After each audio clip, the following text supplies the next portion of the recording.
Greetings, everyone. Welcome. Let me pull my shirt here so I can hide my boobies.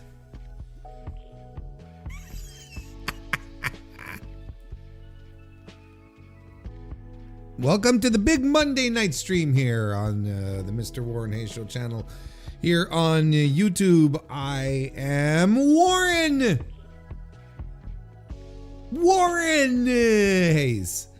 And we're going to be talking about professional wrestling here for a couple of hours, I'd say. How's everybody doing? Start of the week. It's Monday. Monday. Mute my phone here. Because I'm a professional.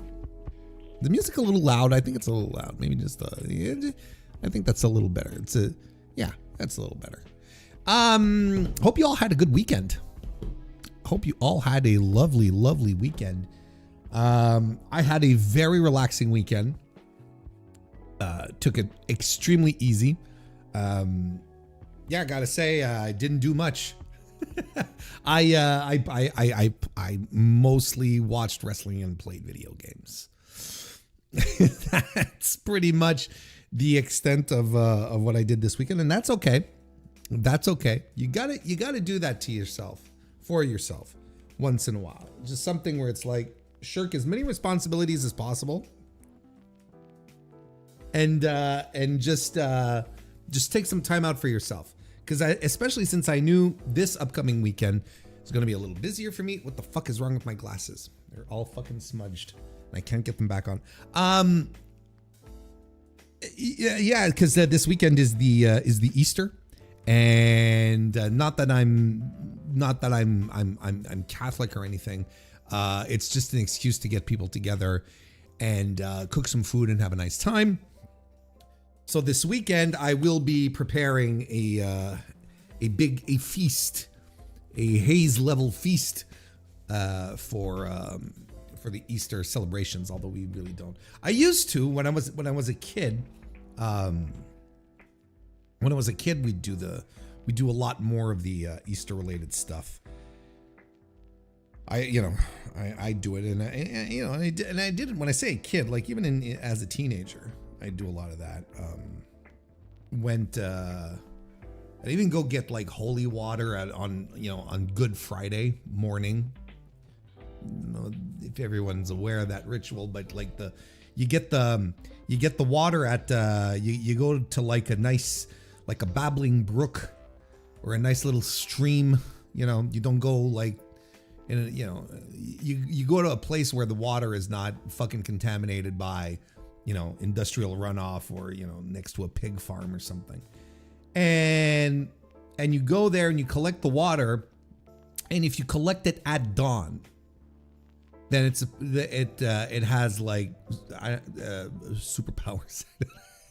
I don't know. Like it's holy, right? It's holy water that you're getting, right? So you can use it to turn undead. And just, launch it at vampires and shit. So I used to do that and get up really fucking early in the morning while it's like 4 a.m. on Good Friday, right? Then head on out and watch the sunrise and then collect the nice holy water. You're not supposed to drink it. It's nice holy water since you collected it at dawn. I think I stopped doing it once I think I stopped really when I got to college, and then I needed sleep as much as I could. And I think that took precedence over collecting holy water, I believe. So yeah. That's what's happening this weekend. Got a nice 4 days off though. That's nice, but you spend a bit of it prepping for the big meal and so on and so forth. Anyway, kind of mundane, but it's nice. Like for me, that's the kind of thing I like to do. I talk about it often, right? Whenever we get to these big events, how I like to to cook. And to answer chat's question, I'm doing a ham. I've got a, what was it, a 12-pound ham, bone in. Looks tremendous. Is it 12? I think so. What is, it's 6 kilograms. So it's a little more, 6.5 kilograms. No, it's more than 12 pounds. It'd be more closer to 14, I guess. Beautiful, beautiful ham, bone in and everything. And my sister's helping out with the sides. She's also making dessert. So yeah, I'm enjoying, you know, that I've done the, like I do the turkeys, right? I do the turkeys, but that's it. It's like sometimes you just don't want to cook a turkey because I do them frequently. When I say frequently, I make them twice a year. I do one at Thanksgiving. I do one at Christmas. So, you know, it's like I don't want to necessarily, you know, I don't know. I don't necessarily want to do a turkey, and you know, ham is nice. I am a ham guy. I enjoy the ham. I enjoy all sorts of hams. I enjoy a good city ham. You know, either wet cured or fully cooked. I like a dry cured country ham. I like spiral cut. Nah, not really spiral cut. Come to think of it, I like the Black Forest. I like the prosciutto. I like the Serrano. I like honey cured hams. Of course, smoked. Of course, right? I like the gammon hams. I like pretty much all sorts of hams. I enjoy the hams.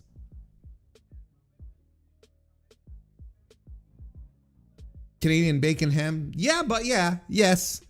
But you know, it's kind of like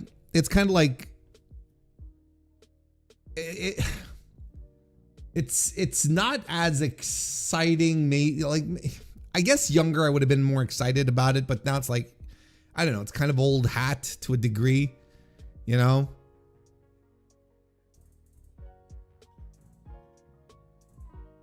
You know, it's kind of, you know, because it you know, it's a basic, simple cut. It's fine, don't get me wrong. I'll have some nice Canadian bacon for breakfast. Don't get me wrong, but you know, it's like Hawaiian pizza with the pineapple on it. I'm actually thinking of doing that. I feel like adding last year. I really it was really very smoky, and it was good. But I'm thinking this year maybe go a little more on the sweet side. Sweet and salty is good. Anyway, I might as well say hello to chat there, since we're telling chat stuff. How you doing, Hikaru? Nice to see you. Welcome to the chat. I will not confirm or deny any knowledge regarding the 12 tons of Kit Kat bars that were pilfered on the way from Italy to Poland, or was it the other way around?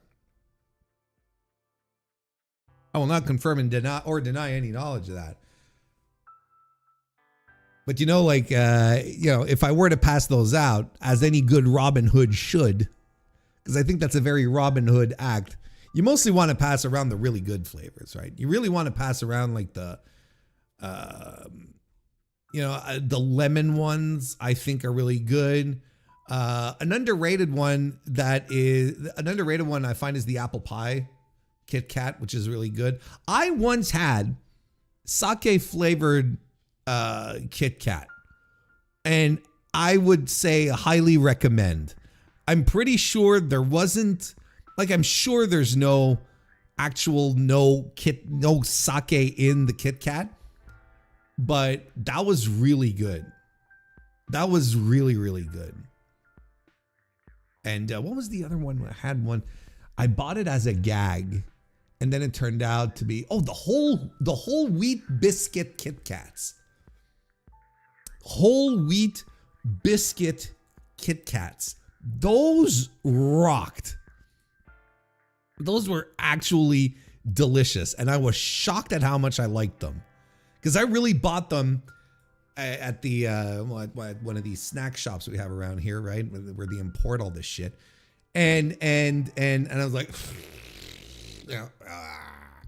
whole wheat biscuits. They were really good. They were really crunchy, and they had that, it's the sweet and salty thing again, but not too overwhelmingly salty. I thought it was really, really fucking good. I thought it was really good. It was tremendous. So yeah, I mean, those are the ones I'd pass around, and I'd keep all the sake ones for myself because they were excellent. They were truly excellent. Mr. Antox, nice to see you. Welcome to the chat. We're getting less and less news as Mania comes forward. We get another Q&A going. Not tonight, I don't think. I think we'll have topics tonight. I think we're good. I think we're good. I will not depend on crowdsourcing to get my podcast filled up, to get the quota in. I will not depend on crowdsourcing. Not tonight, anyway. We'll see on Thursday again. But you know what? Like I thought the Q&A was fun, and I hopefully you all enjoyed it as well. The one that we did on Thursday. I'd be open to doing it again. But then again, you don't want to do it too often.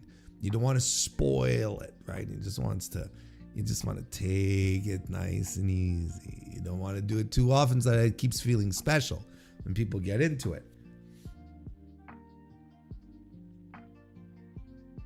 Jay Luthi, nice to see you. Welcome to the chat. Also, member of the Mr. Warren Hayes Show channel. Sports and Things shows, our boy Carlos, nice to see you and welcome. Now, okay, I am not a fan of Hawaiian pizza. I just want to put that out there. I am not a fan of pineapple on pizza. But I am not going to sit here. Look, I'm level-minded enough to realize why people like it, and it's fine. And it's a combination that makes sense. Now, maybe it's because I have never encountered like the one pineapple on pizza, Hawaiian style pizza that would convert me fully. But as it stands, I've had 2 or 3 in my day, and the texture is just it's just all off. And it's not even the taste, it's the texture of it all. And I don't know if it's like, do you need to use a different type of marinara? Like, do you use your typical marinara, or do you use one that has a little more salt content? I don't know. I am not personally a pineapple on pizza guy, but I am not an uber militant say pineapple on pizza is wrong. No, I think you can put anything you want on pizza. It just doesn't mean it's going to be good, but you can put anything you want on it. That's fine. 20 pizzas coming to your house. They just opened the first pizza in Quebec City just not too long ago, and I am pretty sure that I am out of the delivery radius. So, deliver them to a church, to the shelter,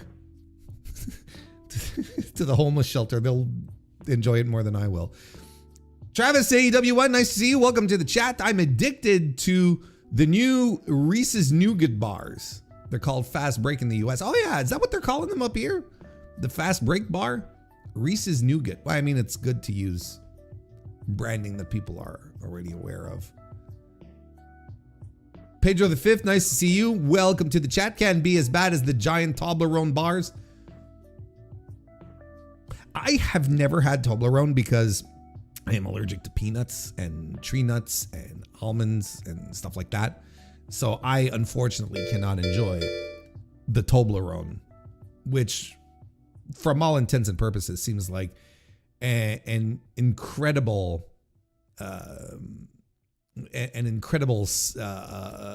type of candy. My oldest son, it's a tradition. He wants like the Toblerone for Christmas, because I still do stockings for my kids.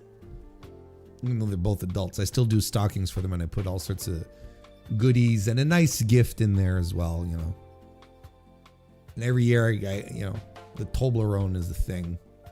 I used to get them like these 1 pound Reese's cups, like a pound of shit, you know. 1 pound Reese's cups, and I put it in there. And then one year, couldn't find any. So my ex was like, well, let's get him a Toblerone. And the Toblerone completely converted him. My youngest likes the Milka bars. And I agree the Milka bars are pretty fucking good. DGMC, nice to see you. Welcome to the chat. Also a member of the Mr. Warren Hayes Show channel.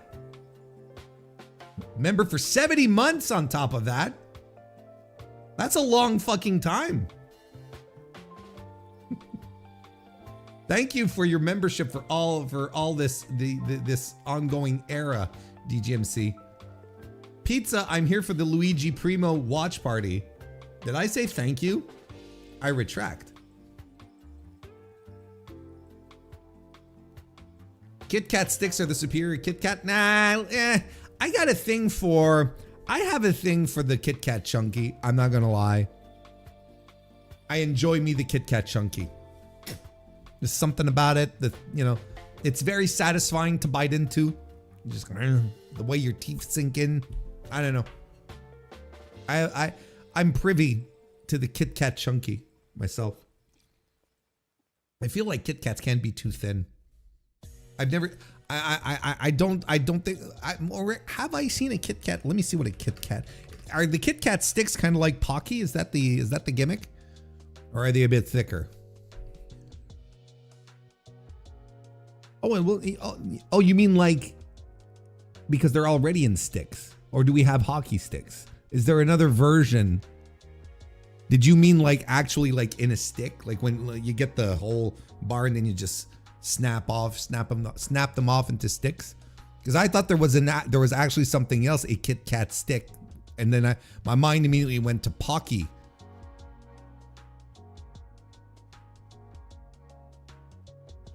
Reese's sticks. Okay, I have never indulged in anything Reese because otherwise I would die. And I don't recommend dying. It's not as fun as people make it out to be. It's not. Dying is overrated, folks. Don't do it. Stay away.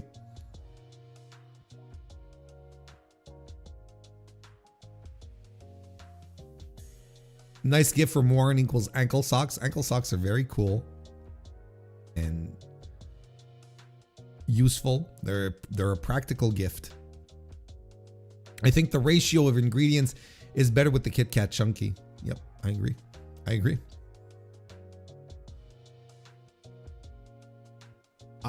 agree.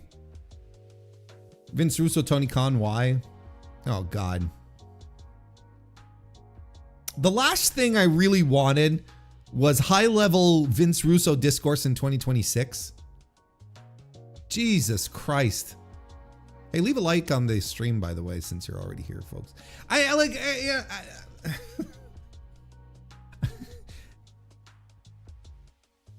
don't know why I don't know why this is happening. I'm pretty sure no one really does either. I think this is just Tony Khan being, yeah, I'll go talk with you and, you know, shoot some shit and and I'll be a nice guy and so on and so forth. And, you know, the last thing I want is fucking, you know, Juggalo champion shit wrestling. I know that they've changed the championship now, but, you know, the last thing I want is JCW crossover. I don't want that. No one wants that. And no one wants Vince Russo being justified by people who actually by people who are actually successful in the business in 2026. I don't think we need to sit here and start, you know, doing some revisions as to the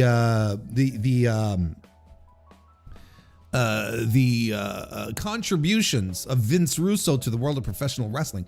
Because you know what's going to happen if this goes too far? You know exactly what's going to happen. Now we're going to start getting some revisionism. Then we're going to start getting, this is what's going to happen. The real deal AEW fans, right? The people who will excuse whatever the company does, that will turn a blind eye when top superstars get photographed with with people who were called out in Me Too and stuff like that. Those people are going to start campaigning about, Vince Russo had some pretty good ideas. Vince Russo wasn't so bad. That's what's going to happen. And I have no use for that. But this is going to happen. Because a lot of fans weren't around watching Vince Russo shit in real time. So they have no idea. They just have stories from people like me to go on, and they're going to be like, it can't be that bad. It can't be. No, it was. It really was. It was awful. He's terrible. He's a guy who did irreparable harm to how pro wrestling is presented. It's still felt to this day. He did irreparable harm. So no, I am not excited at this idea that Tony Khan and Vince Russo are going to banter on a podcast sometime. Hopefully, here's what I'm hoping. All I'm hoping is that this was just a nice little troll from Tony Khan. That's all a nice little troll that he just threw out there on Twitter and is like, yeah, there you go. Handle it yourselves then. It's, and then it's left into everybody's hand. And then Vince Russo gets really excited. And then he does, like he did with those emails that he linked, that he leaked, that he himself leaked, that he wrote Vince McMahon. You remember those emails? We talked about it on stream here, where, he sent out the emails where, he just sent out an email saying, hope you're doing well, Vince. Vince writes back, Vince McMahon, right? Vince Russo to Vince McMahon. Vince Russo writes Vince McMahon and says, hope you're doing fine, Vince. Peace to you. And Vince McMahon writes back and says, hey, peace to you, Vince. Hope everything is well with you and your family. And then Vince starts pitching an idea, hey, if you ever needed any help. And then Vince writes back, Vince McMahon, and he's like, oh, well, we might need, we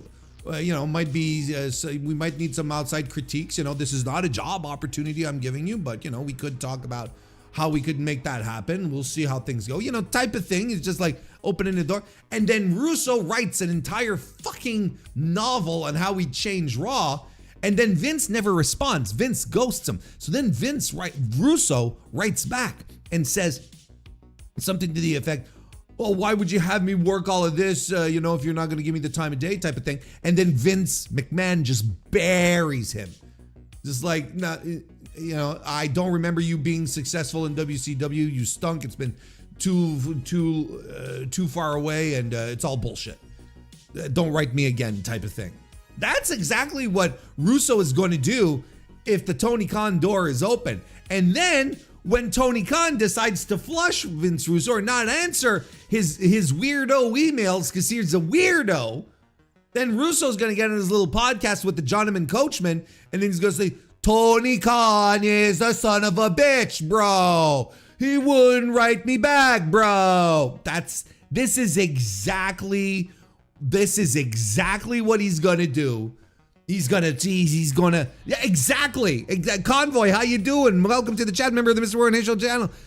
Exactly. He's gonna kiss ass. He's gonna try and get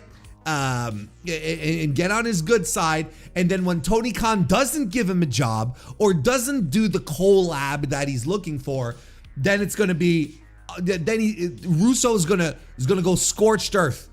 This is an extremely bad idea that is going to blow up in Tony Khan's face.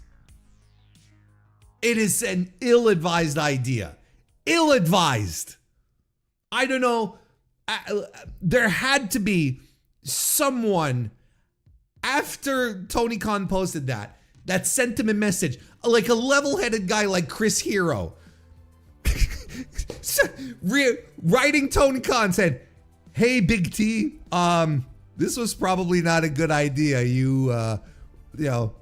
Getting Vince Russo all worked up. This is probably a very bad idea. Oh my fucking God.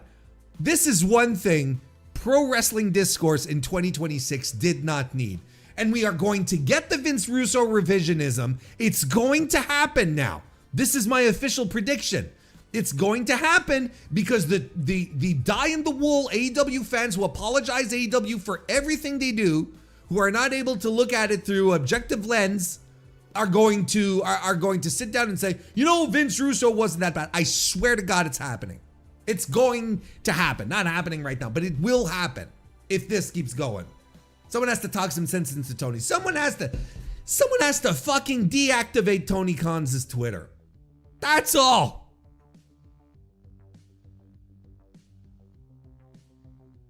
Anyway, Kristen Ashley, how you doing, darling? Welcome to the chat.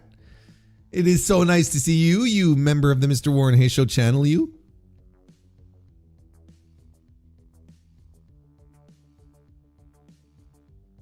Ricochet versus Leon Slater just got announced for WrestleMania weekend. Okay, that rocks. that legitimately rocks, and will probably be the first and last time we'll ever get to see that match. That's good news, actually. Vince answering his own emails is wild. I mean, Vince is a guy, he was very adept with text messaging, as we all know by now. Mike McCullough, nice to see you and welcome to the chat. Also a member of the channel. Just listening tonight, and I thought you got Vince on the show there for a second. No. No. Survivor Series 98 was an amazing show, and it was all thanks to Vince Russo. This is going to happen. This is going to happen because, again, like the thing is that for people old enough like myself and like DJ Convoy, I know, and whoever else here watched, the Attitude Era and the Monday Night Wars, and for the sadists who watched the TNA run. We know in real time Vince Russo stinks. He is bad at this. And he is a man who dislikes wrestling. He likes the comedy, he likes the bits, he likes the ha-has, but this is a man who hates pro wrestling. If there was a way for him to put on a wrestling show, without the wrestling, he would have done it. And he practically succeeded with Crash TV.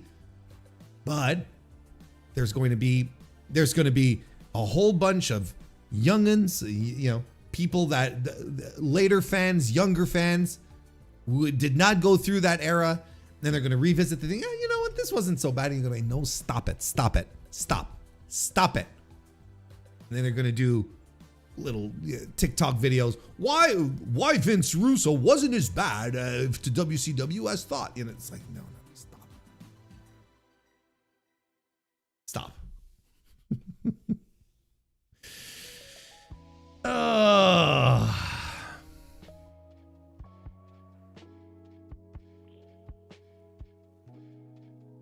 Learning Leon Slater is a Brit is the worst betrayal I've faced in a long time. It's the worst betrayal you've faced in a long time. Okay. Okay, pal. Warren, I cannot handle the blue sky takes of actually Vince Russo was misunderstood.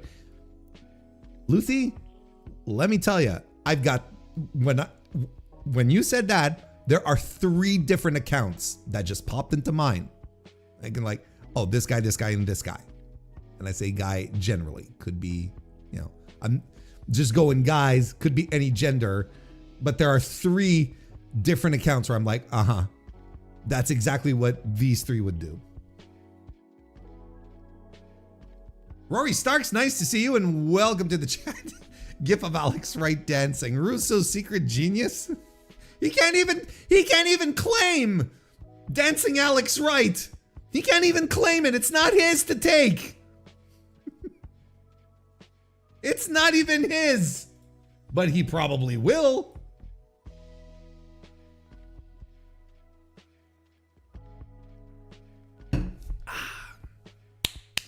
By the way, You know, I know usually when we come back around on the Monday stream, I drop you some flick recommendations, some motion pictures that I watched over the weekend, usually with my better half and owner of my heart, Kristen Ashley.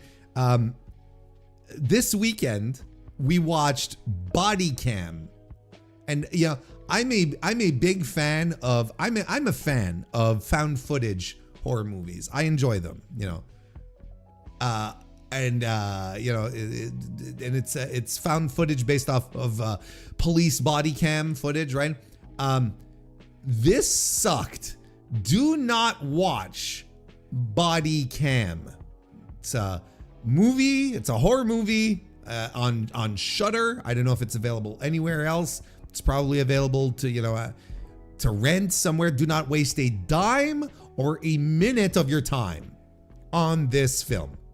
It stunk. It is a terrible movie, and not even terrible in a so good it's bad. It's really like it's so bad it's bad. It's a bad movie. Stay away. No, no, you don't give it 10 bags of popcorn. No, you do not. Fellow film buff here, as we can see. I did choose it on the premise that it was a found footage film, and I like those. I'm usually a lot more lenient because I like the genre. I think it's fun, but this time it was not fun. And it has like 3 endings. You're like, oh, the movie's done now. Oh, no, it's not. Oh, now it's done. No, it's not. Oh, okay, now it's done. And you're like, it should have finished. It should have ended 2 endings ago. Awful stuff. All right. Hey, thank you for being here. Thank you for being here live on a Monday night, hanging out with me so we can talk some pro wrestling. If you do not mind, leave a like on the stream right now. That's very much appreciated, and for all the reasons you already know. But it's always worth pointing out. This week is a pretty standard week as far as content goes. MrWarrenHayes show comes out on Wednesday, the Dynamite review on Thursday, back with the stream on Thursday. This weekend, if I'm not mistaken, is Sakura Genesis, the big New Japan show, main evented by Yota Tsuji defending the IWGP Heavyweight Championship against Callum Newman, in which Yota Tsuji walking out of that match, out of that show, still world champion is not a guarantee. But I think I'm going to.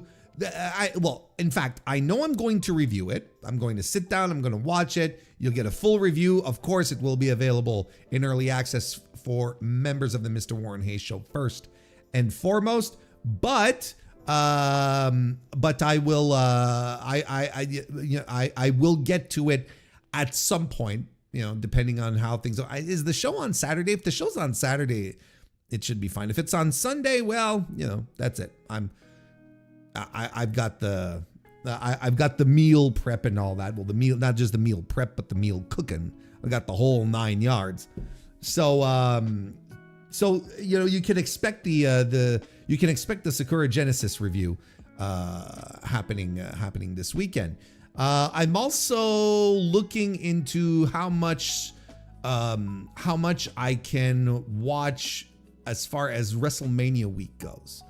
There's some stuff that's catching my eye, like the Leon Slater Ricochet match, which I think is outstanding. So I'm trying to see how much I'll be able to pick up on that, and I'll try to review whatever I watch, whatever I'm able to pick up and get to.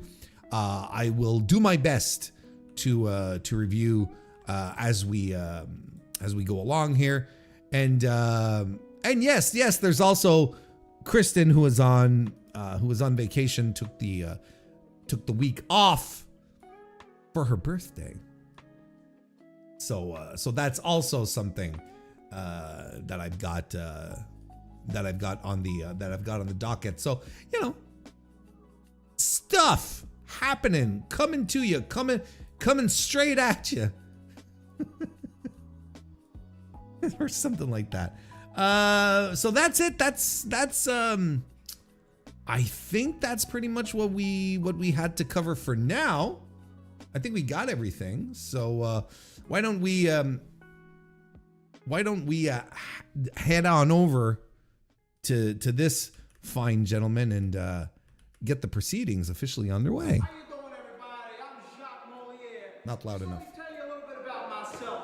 I'm a There we nunchuck go. master. Yeah. I represent NWA, Mountain State Wrestling. Booyah!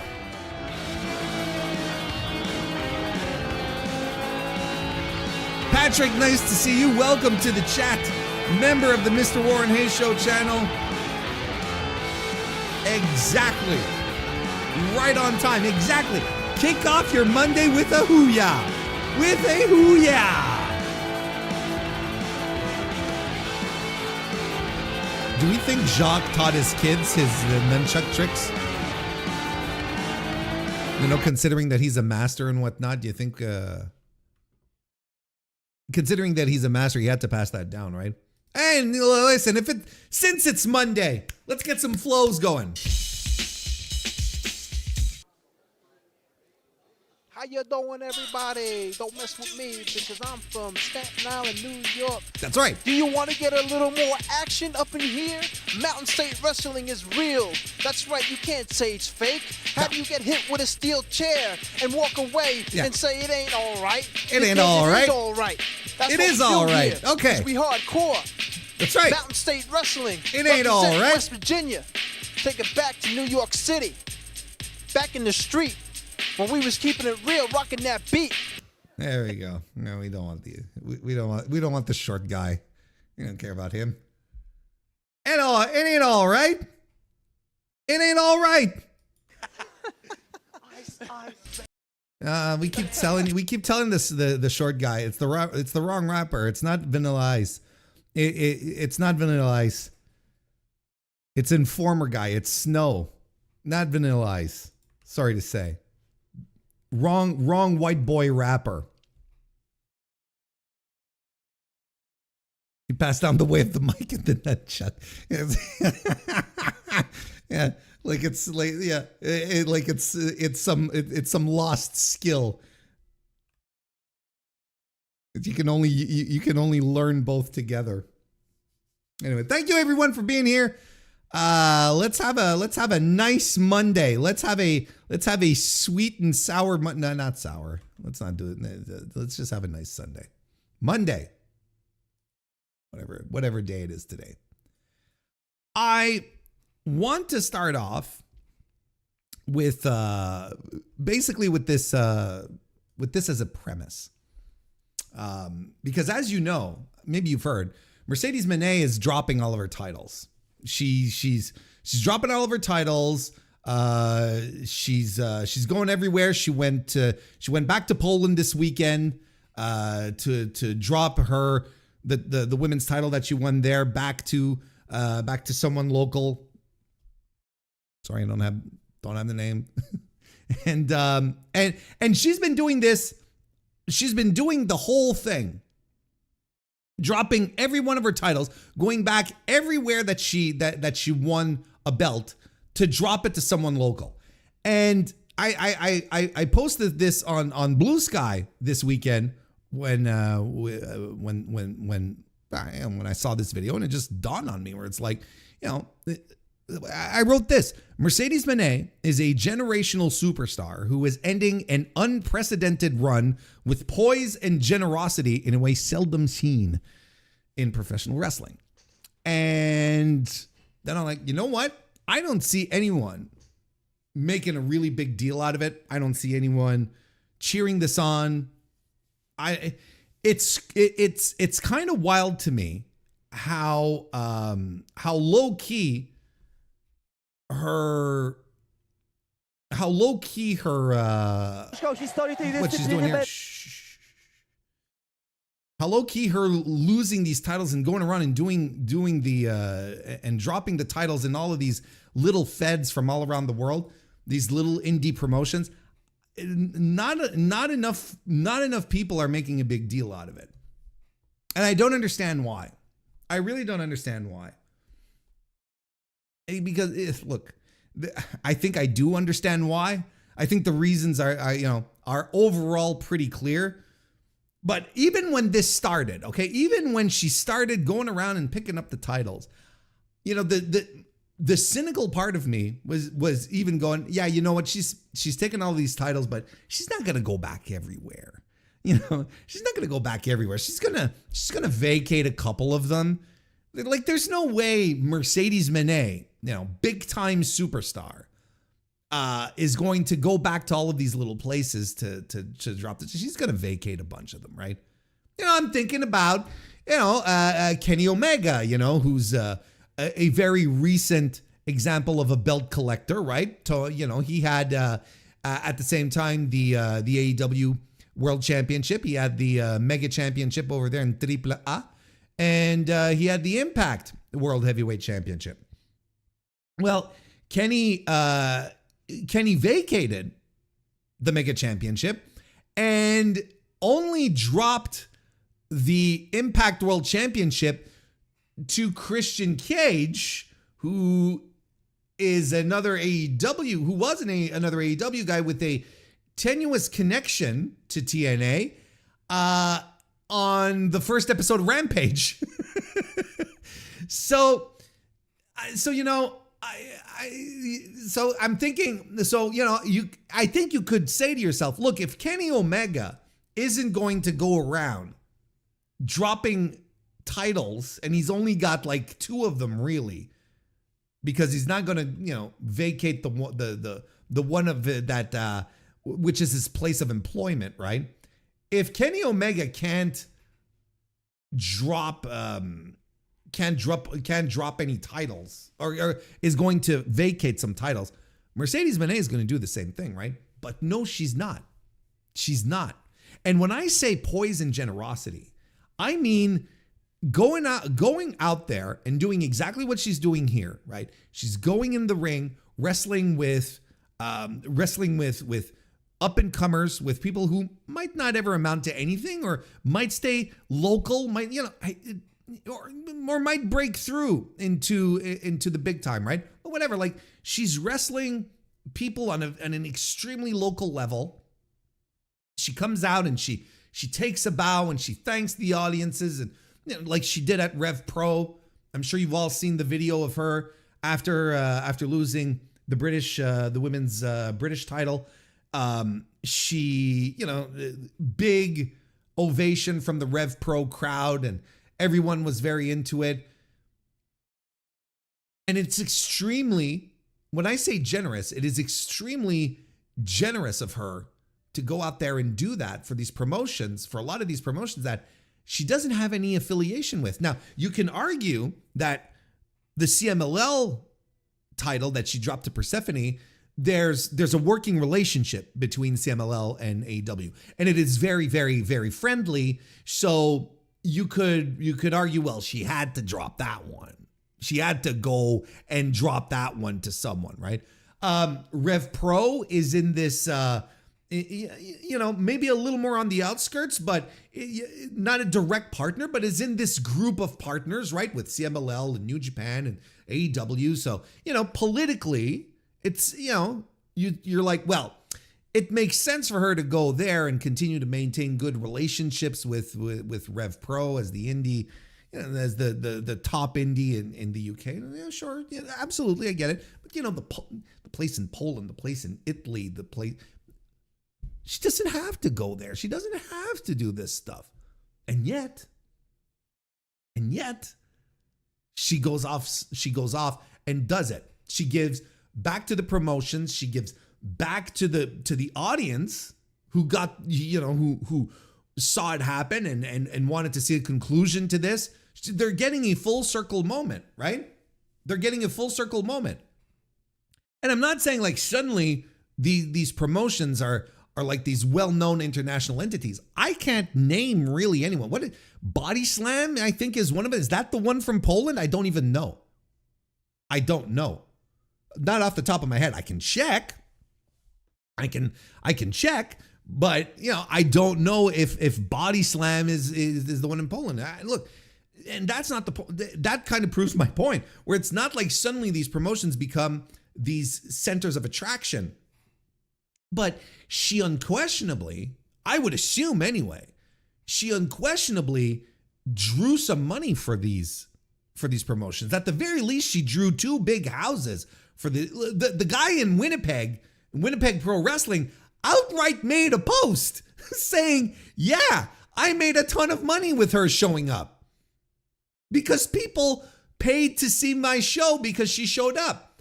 Now, a smart booker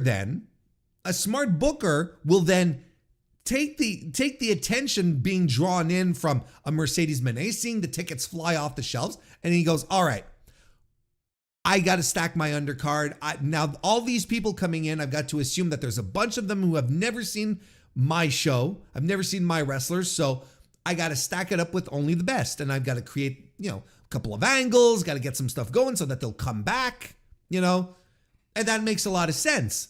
And that's what you hope happened, that these promoters were able to benefit from this situation by not only scoring 2 big houses, but maybe creating a couple of new fans along the way, maybe giving a little more exposure, a little more shine to a couple of their wrestlers.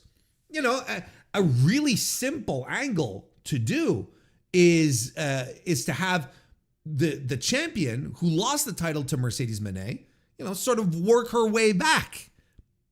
She goes to the bottom of the totem pole in the promotion and she works her way back. Or you have a tournament amongst the women to determine the number 1 contender to face Mercedes Moné. You create something around it instead of having just be this one isolated event, so that the people who did come to see will get engaged and they're like, oh, okay, well, I'll come back, in a month when they run again, in 2 weeks, whenever. I'll come back and check this out.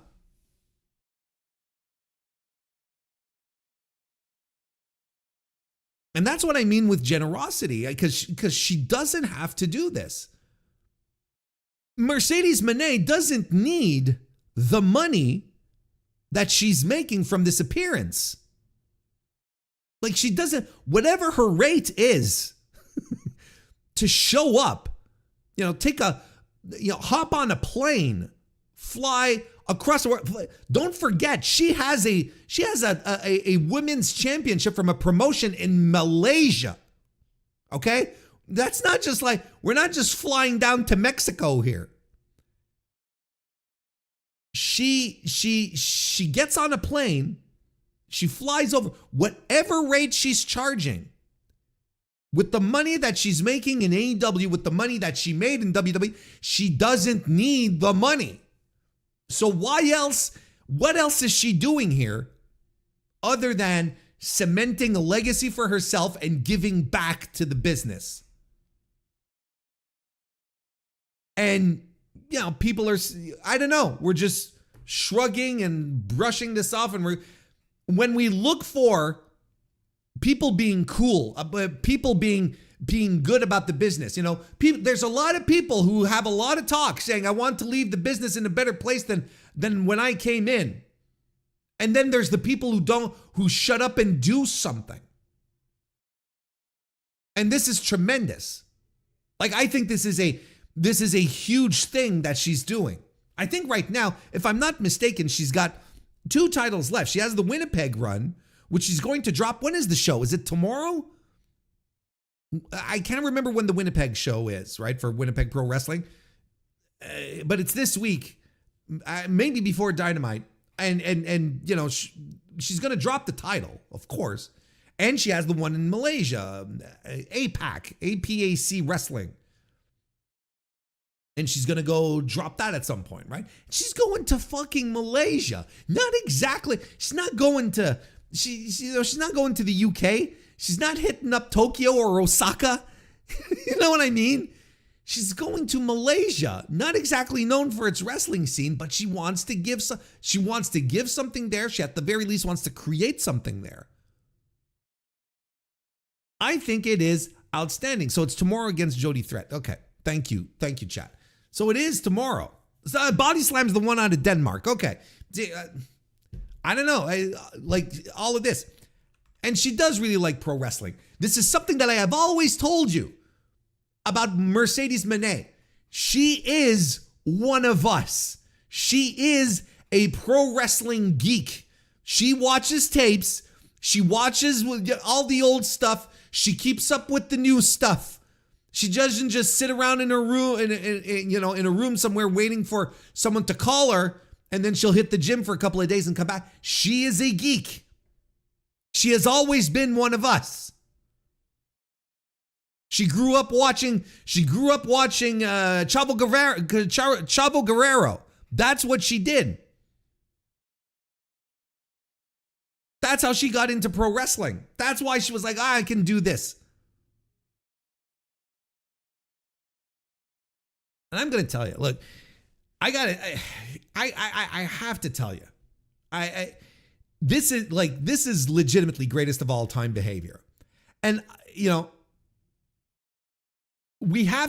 I sincerely believe as time goes on and continues to prove us right, in fact, I sincerely believe Mercedes Moné is the greatest North American women's wrestler of all time. I legitimately believe that. There is no one who has had as much influence and the series of the catalog of great matches that she has, maintaining her stardom wherever she goes. Even outside of the WWE system, where people were convinced she would fall flat on her face.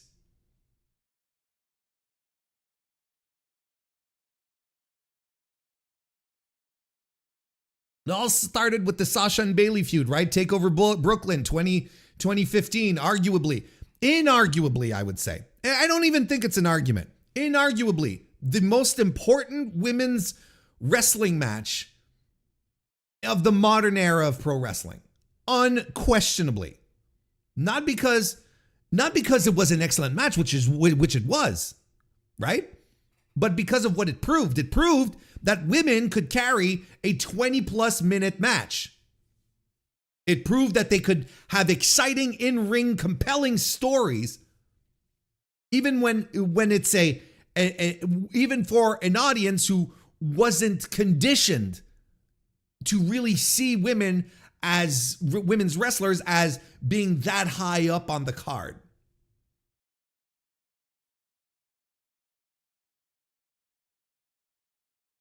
I mean, if you were around back then, you'll remember the backlash that WWE had when the first Brooklyn match took place and didn't main event. People lost their fucking minds because those girls went out there and was like, well, we should have main evented because here we go. And then they did the Takeover Respect, right? The Iron Woman match. And that was legitimately a make good. That was WWE essentially saying, this one we fucked up the first time. Here's the main event, right? And the Iron Woman match is great as well. Don't get me wrong, but it's not as good as Brooklyn. Anyway, but that's the foundation there, right? And then of course she goes to WWE, as we all know, Sasha Banks, and she has just a litany of excellent matches. I get like a lot of them with Bayley still, their Hell in a Cell match, right? Which was, I think you can look back and go, yeah, this is probably one of the last great Hell in a Cell matches that WWE put on.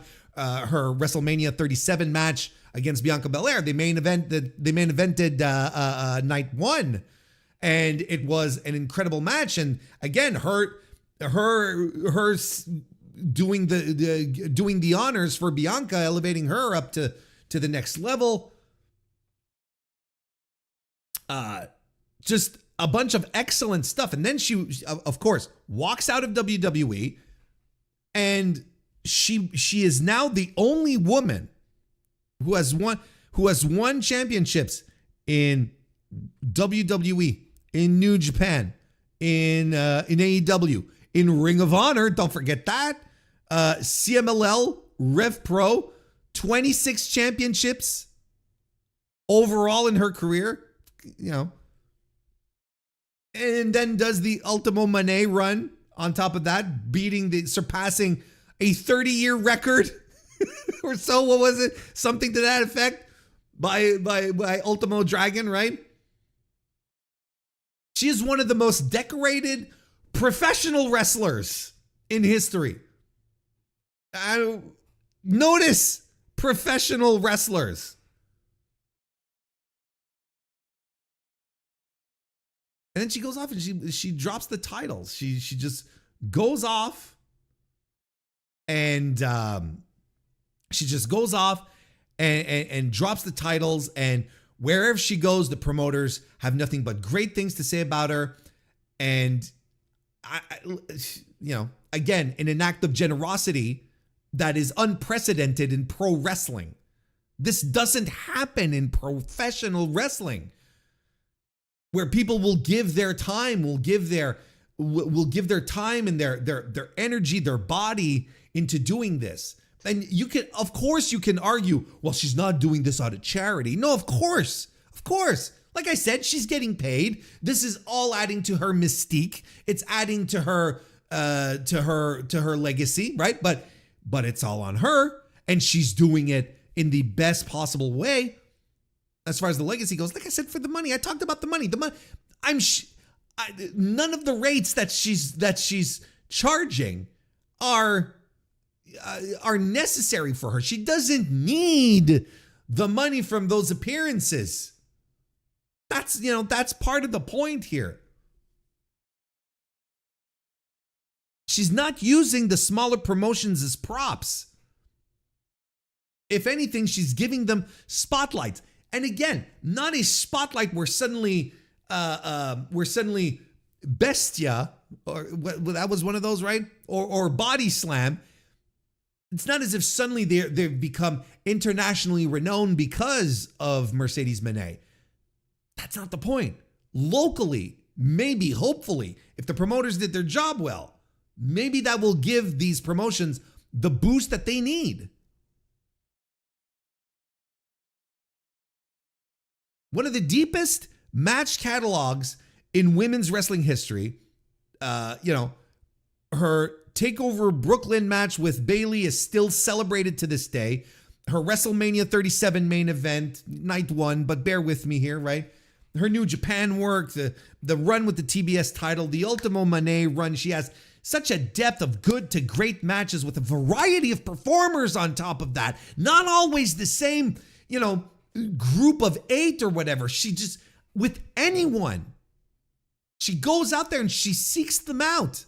There's a match with Hazuki that a lot of us don't remember off the top of our head, of the top of our head. Maybe 2 years ago at this point, a New Japan show. I think it was a New Japan of America show, and she wrestled Hazuki, and it was a fantastic match. And she's, her impact outside of the Brooklyn thing. How many wrestlers have you heard coming up in the business who have directly cited Mercedes Moné or Sasha Banks, depending on how many have cited her specifically as an inspiration, as something to achieve, as something to drive for, right? Billy Starks comes to mind. But how many women have been influenced by her to become pro wrestlers and say, I can do this? When you take into consideration her own rough background, her really difficult personal side of things. How can you not be inspired to be like, to get your ass up and be like, hey, you know what? Look, if she can pull this off with all of the hardships she went through and looking after her family on top of that, her brother and whatnot, I should be able to, do something with my own life as well. So her impact, her influence, her reach, the deep quality of matches. I don't know how anyone can come to me and counter argument me, give me any kind of arguments to say that to break that down, to change, to say, to give me any other argument as to why she is not the greatest North American women's wrestler of all time. I don't know. And I think she's proven it again. Proven it again. She continues to prove it. Look, I'll come out and say it. If this was a dude who was doing it, everyone would be hanging from the rafters and clamoring that this was the greatest thing of all time. I'll say it.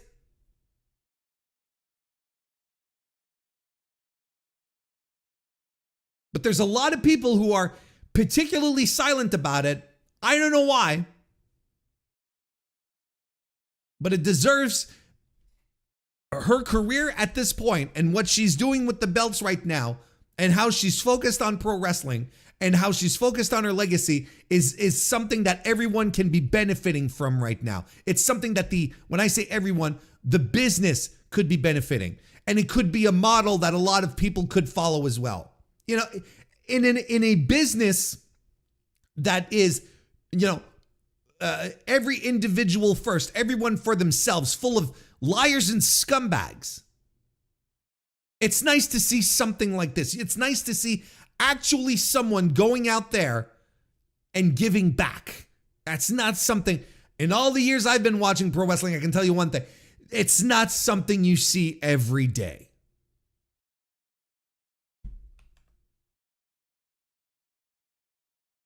There you go.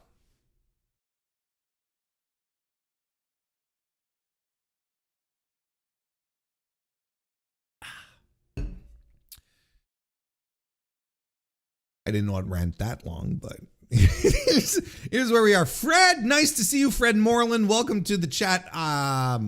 Look who's streaming from the toilet store.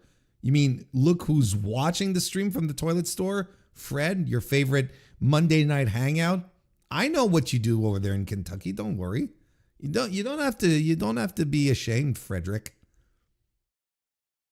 Michael Vasquez, nice to see you. Welcome to the chat. Thank you. I think it's a good stream as well.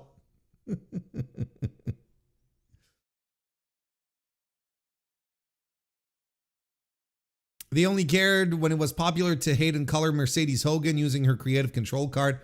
I mean, the reality, I mean, you're not wrong, because the reality is that there's a lot of people who had a lot of egg on their face. There's a lot of people who just like, oopsie, and don't know how to respond.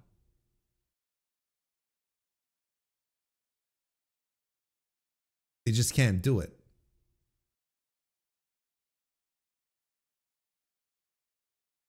So, you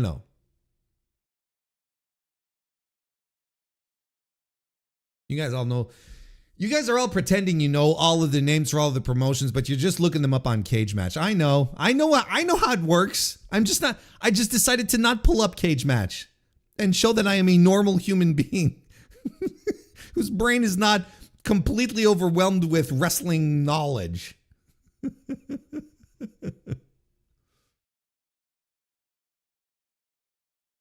I think it's a good stream as well. Warren's urologist. My urologist doesn't say that. I know. I mean, normal. As normal as it can get around here. So there you go. Why don't we head on back over to our docket here?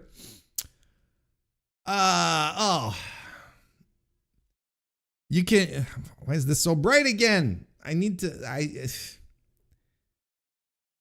I need to do this before streaming. I gotta remember to fix this, to fix the brightness on my monitor here before starting to stream. Good old Bill Goldberg, the gift that keeps on giving. Goldberg still sounds bothered about the way the final night of his wrestling career ended. Of course he does. Of course he does. In July 2025, Goldberg wrestled his final match when he lost to Gunther at WWE Saturday Night's main event. Goldberg had fun in the match and came away from the night with a lot of respect for Gunther. I mean, come on now. Who wrote this? Joseph Courier? That's a lot of editorializing right there. Did he really have a lot of fun? Anyway. But Goldberg was not happy about the way his retirement speech was abruptly cut off on the broadcast. Goldberg was in Nashville on Sunday, March 29th for an autograph signing. During the appearance, TikToker Pop the Chain TikToker Pop the Chain met Goldberg and recorded their interaction. Goldberg said cutting off his speech showed the disrespect WWE has for him, and he agreed with Pop the Chain that Paul Triple H Levesque is a quote-unquote jackass. Well, I mean, we are not going to disagree. Has everyone seen this clip? Has everyone seen the Instagram reel? Let's take a look at it together as a family. Goldberg, good. How are you, man? Good, man. Hey, you know what really pissed me off? What's that? Was when WWE cut off your mic at your final performance. Well, what do you think it did for me? It made me really happy, too. Yeah, what It just shows what disrespect they Yeah. have. Well, there you have it. There's the cue right there. There's the there it is right there. It shows the disrespect that they had for me, right? It's like, oh, how do you feel about it? You know? What jackass was it? Hunter? Who did that? Probably. Yeah, he's a jackass, man. 100%. Yeah. I mean, look, I can't disagree with Bill Goldberg. Yeah, Triple H is a jackass. Yeah, 100%. Of course he is. All right, man, let's do it right here. Man, fuck Bret Hart on 3. 1, 2, 3. And he says, you heard it, right? All right, fuck Bret Hart on 3. 1, 2, 3. Okay. I mean, that, look, that significantly reduces the quality of this clip. All right, Goldberg. Love you, bro. Thank you, man. Hey, you're a legend. You're a legend, bro, for sure. Stay up, man. Don't worry about Triple H. I ain't worried about nothing. Come on now. Because they're still in, Yeah, fact. still doing it. Yeah. No respect and stuff. Facts. No respect. See, Goldberg keeps going on and on and on. There you go. So that was the we even have a transcript here. I didn't notice that. I didn't notice that we had the transcript. Why don't we read the transcript and make sure that it's all clear for everyone? Pop the Chain. You know what really pissed me off was when WWE cut off your mic at your final performance, Goldberg. Well, what do you think it did for me? It made me really happy, sarcastically. It just shows what disrespect they have for me. Pop the Chain. What jackass? Was it Hunter who did that? Goldberg. Probably. Pop the Chain. Yeah, he's a jackass, man. Goldberg. 100%. I'm not going to complain with, I'm not going to argue about the Triple H stuff. Paul Levesque is a jackass. That's fine. But good old Bill always, as much as we talked about here in just a few moments ago about how we like a wrestler who is very generous and giving, I also like a good old fashioned bitter pro wrestler, guy who is so much of a mark for himself that he can't distinguish what he is can't distinguish between fiction and reality, essentially. And that's the role that Bill Goldberg holds in our that's the role Bill Goldberg holds in our scheme here. Where to start? So I'm just, it makes me happy that Bill Goldberg is in such of a fuck you guys situation that he doesn't care about what he says regarding Paul Levesque. He doesn't give a fuck. Like, to him, this bridge is torched. I'm retired. You fucked up my finish. You're an asshole. Like, he doesn't care. And I appreciate that because, when wrestlers stop caring, when they are no longer afraid, it gets chaotic. It creates good content. Pop the Chain was able to benefit from it. Ergo, I get to benefit from it myself. I get to benefit from it. I benefit from it myself. I get to benefit from it myself. So yeah,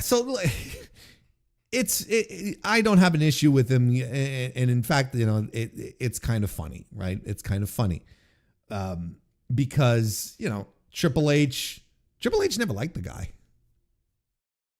It's like, here's the thing. It's like when I posted on Blue Sky about it. Goldberg, to begin with, was a dunce to put his final match in the hands of a guy who is not only creatively bankrupt, but who doesn't like him either. Like, there's no incentive for Paul Levesque to give Goldberg a send-off other than trying to cast a shadow on a weekend that is otherwise owned inherently by All Elite Wrestling. Like, that's the only real benefit to this, and it ended up hurting more people than anything else. But I don't know. Look, but Goldberg's a dummy for thinking this was going to go well in the first place. But he's also a guy who has an extremely overinflated perception of himself. A guy who really does think that he is a true be-all, end-all for the business. A guy who sees his spot in the history of pro wrestling as more than an extremely high 2-year run that eventually just ran out of gas for multiple reasons. Now, I'm not going to sit here and say Goldberg is the architect of his own demise here. Once the streak was broken, WCW creative was just like completely trashed. There was just like nothing there. So he had to navigate through the awful creative and the terrible ideas that they had for him. And then when he finally jumped to WWE, well, Vince knew that he couldn't book him as a monster. The one thing that Vince was still very much at the height of his powers back then. He hadn't started to slip like he would in the late aughts up until being fired from his position.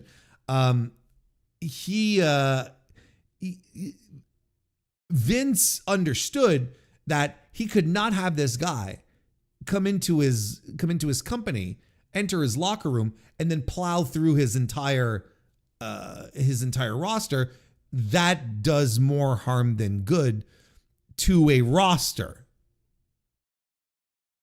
And that's something that WCW didn't care about. But Vince did. He understood that he couldn't do another invincible Goldberg thing, and Goldberg wasn't quite okay with that. And then Goldberg was actually started to be booked like a pro wrestler. Someone coming in, doing the job, and sometimes winning, sometimes losing, doing little bits and whatnot, until a year later. Wait, wasn't it just about a year after he came in, he was like, nah, I'm done. I'm leaving pro wrestling. we keep bitching about Stone Cold Steve Austin taking his ball and going home, or at least Vince did, right? But Bill Goldberg left at the height of his powers, left at, well, maybe not the height, but still at a very high position. Everyone wanted to see Bill Goldberg like in WWE and succeed and whatnot. He left while there was still some juice to Bill Goldberg. And, after being put in a position that most wrestlers would just dream about. I mean, in a position that the vast majority of professional wrestlers will never even get a chance to sniff how high Goldberg was, how big he was in pro wrestling. Most wrestlers would have killed for that spot. And he's like, yeah, you know what? Fuck it. I'm going home. I'm done. And then he comes crawling back. Does a little stint, leaves again, comes back, does a little stint, leaves again. And then it's like, hey, I'd like a retirement match, please. A guy who just took and took and took and gave nothing back. Bill Goldberg gave nothing back to the business of professional wrestling. So with this overinflated perception of how great he is, of course he's going to be expecting preferential treatment and whatnot. And it's just fucking Bill Goldberg. He's a blip. He's a guy. He's just a guy. And a guy that Triple H, Paul Levesque, of course, was happy to sort of bury a little bit. Here, why don't we do it? Since we're going to talk about Paul a little bit. It's time to play the game. Time to play the game.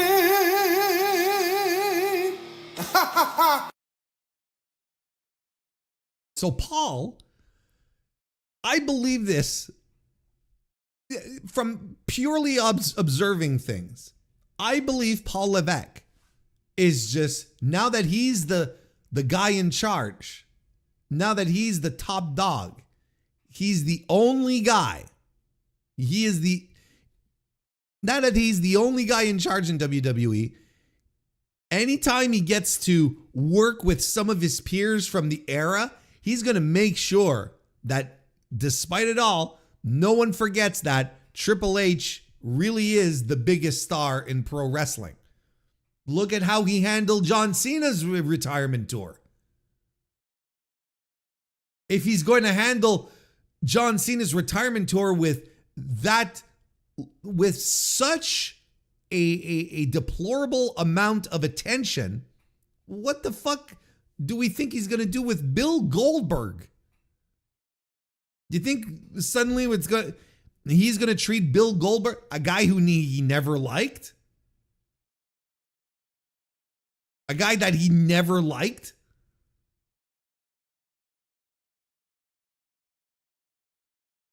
But he's making sure, with all of these guys here, and even all the way down to his buddy Shawn Michaels, right?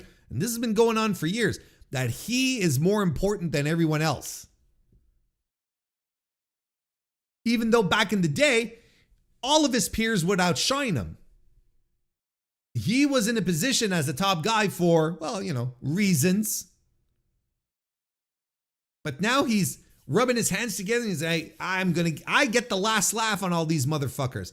On all of these guys who talk shit behind my back. Except Dwayne. I can't, because Dwayne is my boss. I can't with Dwayne.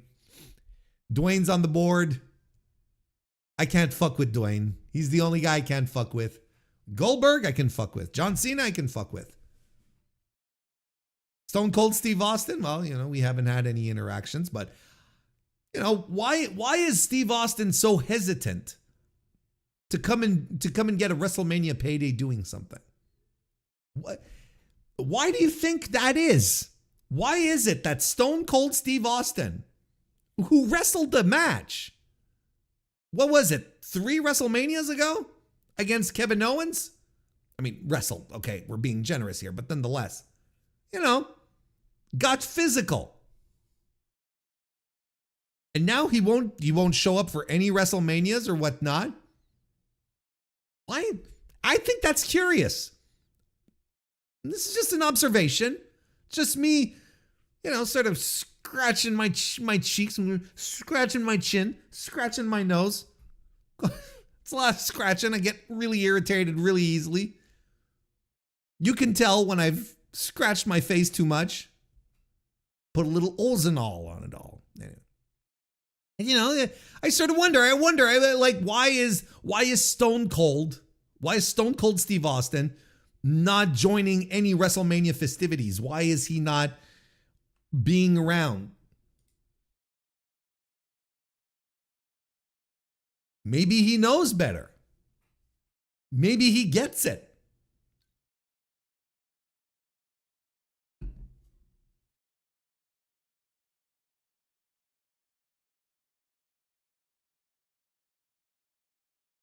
I don't know. I do not know. Now, you can absolutely make the argument, right? And tell me, well, Bill Goldberg should get over himself. Yes, he should. But that's a lost cause. He should have done it years ago, and he's not going to get over himself at this stage. But you can absolutely say, but look, it's NBC, right? They had a set amount of time and they had to cut because they had to move on to something else, right? They just couldn't keep that on TV. And they had to cut, and it's nobody's fault. I disagree because Triple H, if he had planned this with any care, could have made all the time in the world needed for Bill Goldberg to have a farewell speech that would not have been cut. Look, there's no fucking way he sits down and looks at the planning for the show and says, well, this is it, and we're not moving, without making any changes if he really wanted it to. Like, if he really wanted to give Bill, let's say 5 minutes, not even 5, 3, let's say 3 minutes, so he could have a nice go-away speech, right? Something nice that'll tug at your heartstrings so that he could say something about Chuck Zito in the back. All he has to do is change the format a little bit, maybe take away a segment or a goofy segment or two, maybe shave off a couple of minutes off a couple of matches and give Goldberg the time that he wanted. But you know what, folks? He didn't. Because you know why? Because he doesn't give a shit. He didn't care. He didn't care in the slightest. Because if he did care, this would have been planned out. This would have been meticulously planned out on top of that. But all Triple H wanted to do was pop a number to hurt All in Texas. And that didn't even work. That turned out being a terrible idea because, if I'm not mistaken, that was the second to last Saturday night's main event, right, on NBC before it got canceled, if I'm not mistaken. They had one after that, and then the John Cena one. Even the fucking John Cena retirement Saturday night's main event, NBC didn't want it. They're like, nah. And people will tell us, oh, well, no, it was a good thing that it went to Peacock. Fuck you. Fuck you. John Cena's retirement, not on the main network, is a joke.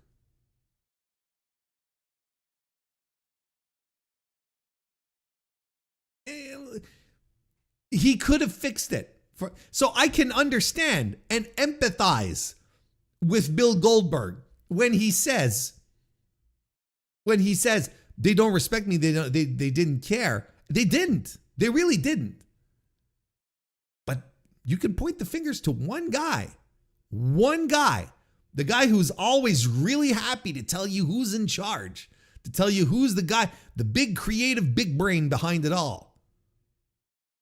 You can point to that guy. It's his fault if that didn't happen. It's not NBC's fault. It's Triple H's fault in how he sequenced that show and how he put it all together. He just didn't give a shit. That's all. That's all. So yeah, Goldberg can be upset about it. He can 100% be upset about it. I endorse him calling Triple H a jackass. I endorse it. I'm a true to form Paul Levesque hater. I don't care. I welcome that. But also Bill Goldberg is a mark for himself. This is a guy who thinks he's a legitimate superhero and that his worth to the business. Never forget that the number of years Bill Goldberg was away from pro wrestling outnumbers the amount of time he was an active competitor in pro wrestling. Never forget that.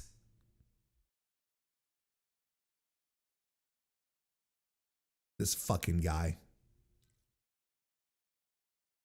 I say, let them eat each other up. Let them devour each other. That's the best outcome for me. Two people that I really don't like tearing at each other publicly. Sure, I'm all for it. Let's go.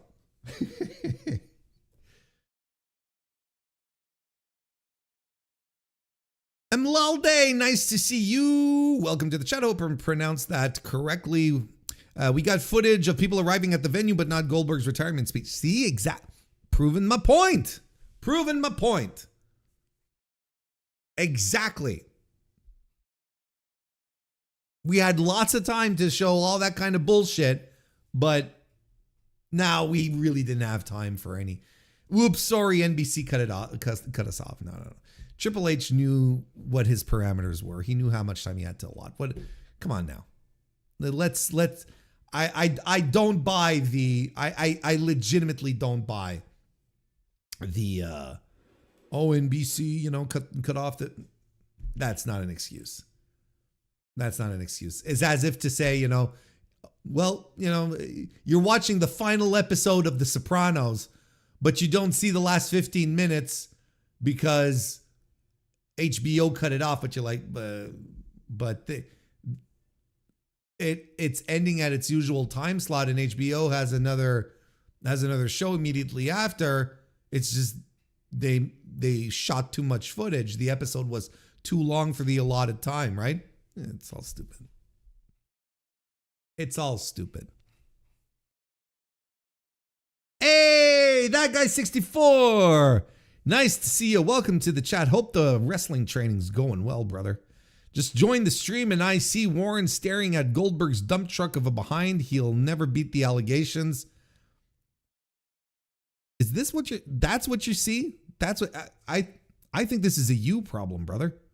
I think this is a you problem. Because what I see is a sad little man who also happens to have a big old dump truck. Moving on.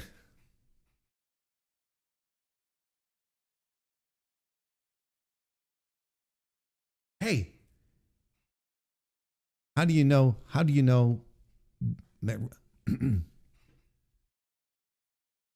Hey, how do you know WrestleMania tickets are not selling this year? How do you know? Well, this is how you know. John Cena is going to be at WrestleMania this year. He's going to host. He's going to host WrestleMania this year. Let's read the article off the Figure 4 Online Wrestling Observer. John Cena says he will be at WWE WrestleMania 42 as the host for the weekend.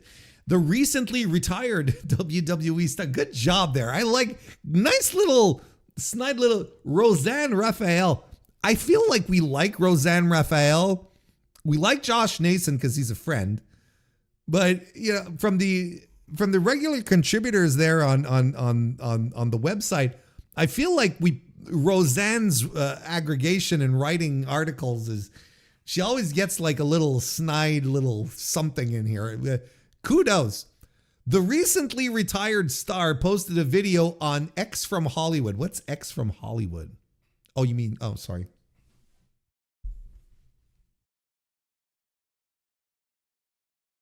Okay. We'll remove that in post.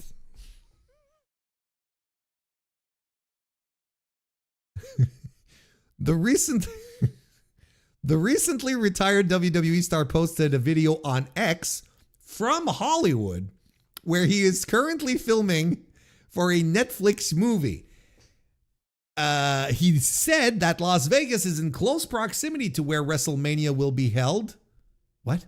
He said that Las Vegas is in close proximity to where WrestleMania will be held. I mean, it's in Las Vegas. What are we doing here?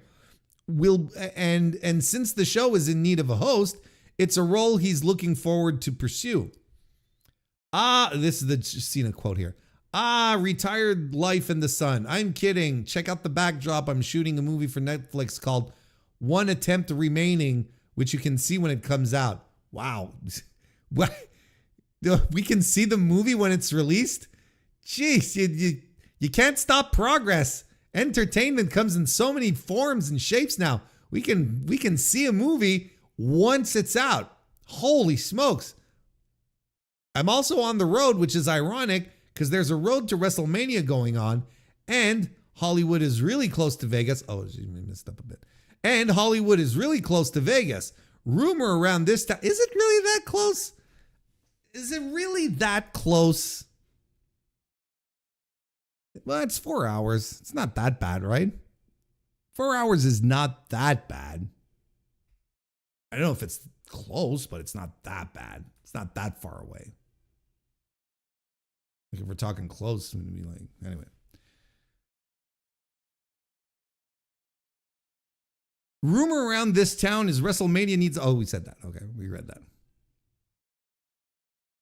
Oh, he said, well, I'm already on that road, so I will see you at WrestleMania. So there you go. The Netflix comedy film also features Jennifer Garner and is expected for release in October this year. Cena retired and competed in his final WWE match on December 13, 2025, following a year-long tour. And he tapped out to Gunther before walking away for good. Shortly after, Paul Triple H Levesque said that while his in-ring duties were done, Cena would be involved with the company in a backstage capacity. And there you go. Look, I mean, look, this is a desperate play to just try and get people to buy more tickets. That's essentially what this is, right? I mean, it's not crazy. It's not all that crazy. But that's essentially what it is. And, you know, it's just like he's coming in here to, when I say he, I mean Cena's coming in because he was asked to do it to please John. Could you please come on over and maybe people will come see, will want to come see you again. And, you know, he's going to do the thing. He's going to do the dumbest job that exists in all of pro wrestling, host of WrestleMania. The dumbest, most, it's dumb because it's a thing that sounds like it's grandiose. It sounds like it's a big deal, but essentially every host that we've ever had for a WrestleMania had people that had the host just coming out, you know, at first saying, "Hey, welcome to WrestleMania," and then they disappear, and then they show up like halfway through the show, and they'll either do something in front of the audience or they'll do a little thing backstage, and then on night 2 they're going to announce they're going to show off the or is it on night 2 or night 1? Doesn't remember. The night where they celebrate the Hall of Famers, and that's it. Like, it's not even that big a deal. There's not even going to be that much John Cena. John Cena is probably going to do something where he's going to open the show. He's going to do something. But the minute that he is able to get the fuck out of Dodge, he's going to get the fuck out of Dodge.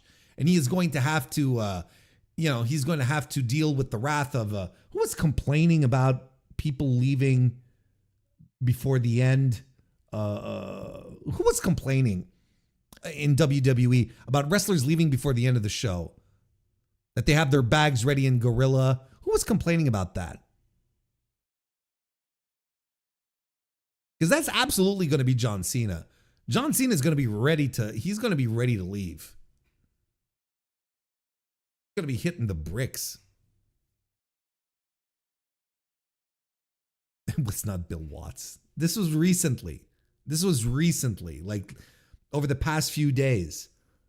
There's a wrestler who did a podcast or whatever. Someone from WWE did an interview. Wait, who was on Cody's podcast? It was whoever was on Cody's podcast. Or was it Cody himself? Okay, now I'm bothered now. Now I got to now I've got to figure it out. Now I've got to find who said that. Let's say Cody leave before end of show. Yeah, it's Cody Rhodes himself. It's Cody Rhodes himself who locker room leader, Cody Rhodes. The guy who defeated racism in the US. Yeah. Okay, we'll transition to that in a second, but look, back to Cena. We know why WWE is doing this. We know why it's happening, right? Cuz WWE is not content on selling, tons of tickets. All they want is to sell all the tickets. And now they're in a desperate mode. Now this is reeking of desperation. Now it's like, well, what can we do? What gimmick can we add to the show?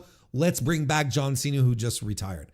And I would not be surprised in the least if they had John Cena give an F5 to Gunther, right? Because is Gunther doing anything as of now on WrestleMania? Has that been sorted out? I know it was a point of discussion amongst WWE fans that Gunther didn't have a match yet. He didn't have anything to do on WrestleMania because he was probably supposed to fight Rey Mysterio, but Rey Mysterio got hurt. That was probably that was allegedly supposed to be the plan. But I don't know about if he was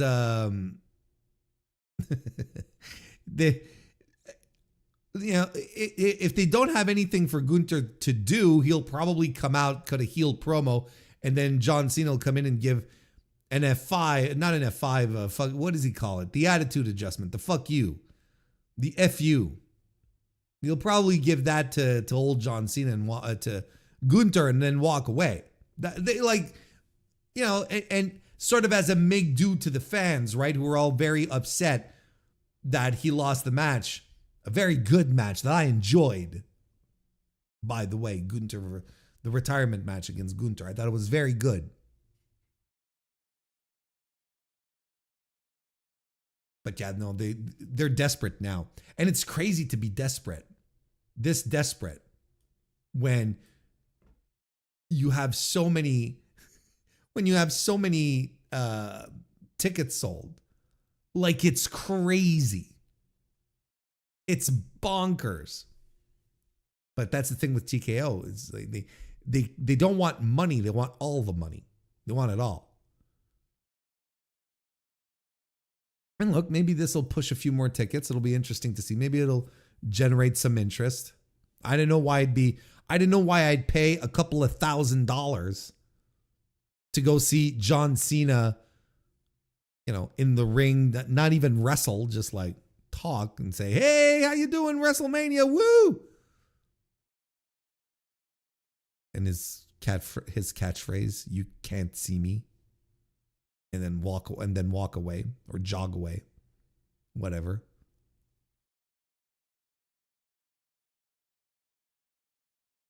But look, you can tell the work, and it's nuts because they being WWE, being TKO, they have tens of thousands of. How many are they at?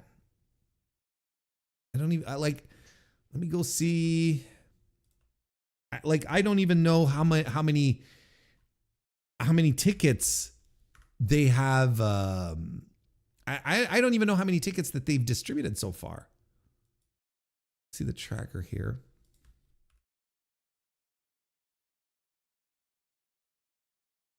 No.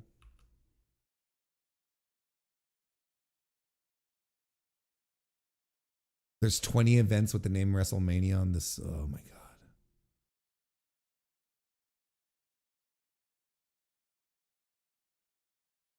Oh, there we go.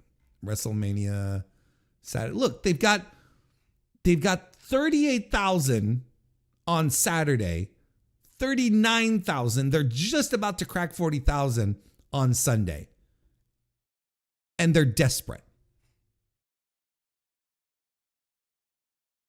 I don't know what to tell you. I wouldn't be desperate. I'd be that amount of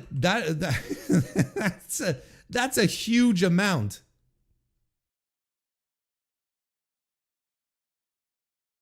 I don't know, man. I look, it's whatever, but then I still see people going saying, oh well, they might bring in Bad Bunny and whatnot. At this stage, if Bad Bunny was supposed to come to WWE for WrestleMania, he would have been locked in by now. They would have locked that guy in. Why wait any longer at this point? Any big musical guests, whatever. No. You announce them now. We're like 2 weeks away. 2 weeks away.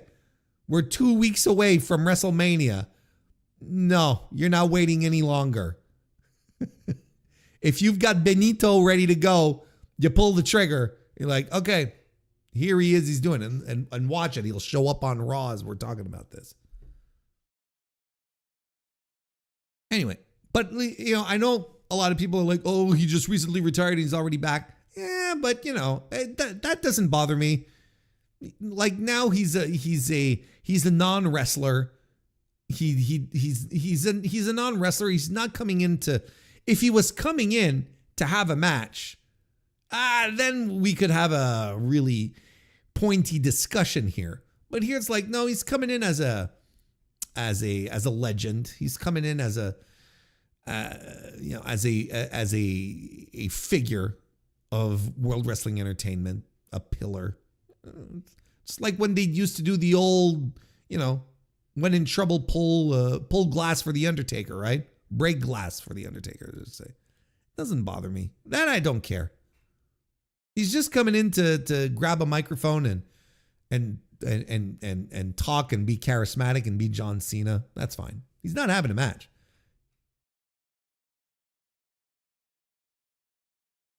But the issue here, just like Chat pointed out, is that it's very interesting that WWE seems pretty useless without him around, and that they still need John Cena around to get them through hard times. And I used air marks here for the hard times because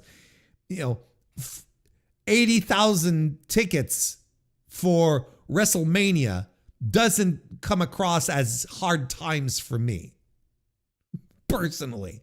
I don't think the company's suffering much, if you ask me.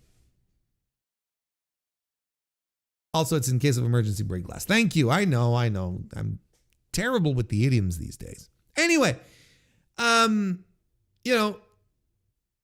good luck for WrestleMania and the John Cena guy. I mean, all the best.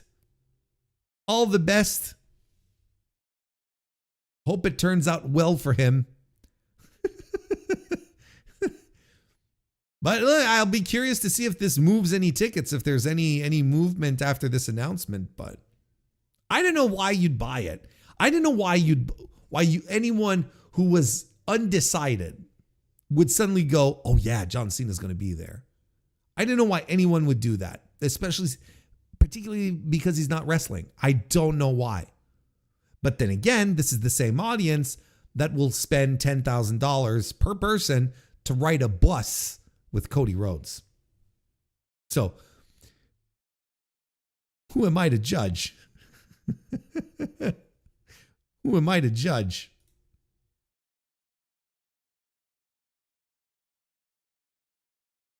Let's see this. Let's see this Cody Rhodes thing here. About let's see about this Cody Rhodes thing, talking about wrestlers leaving too early, right? This is what he said here. When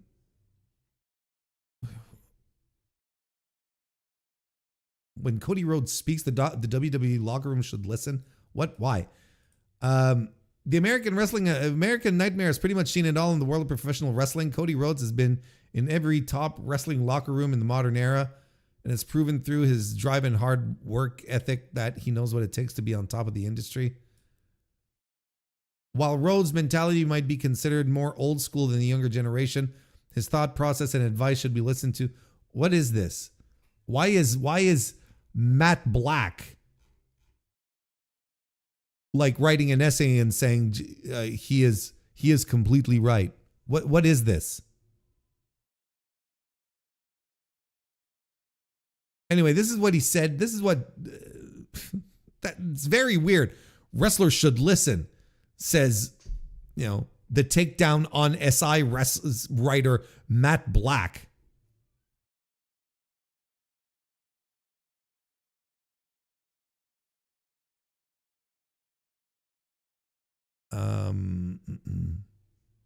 Okay, this is the quote here. They don't really make them like you anymore. He's talking about Matt Cardona here. They don't really make them like you anymore in a sense that there are a few left. And I'm not saying it's cyclical in the industry. So things come back and policy change and protocol change. That's a sentence.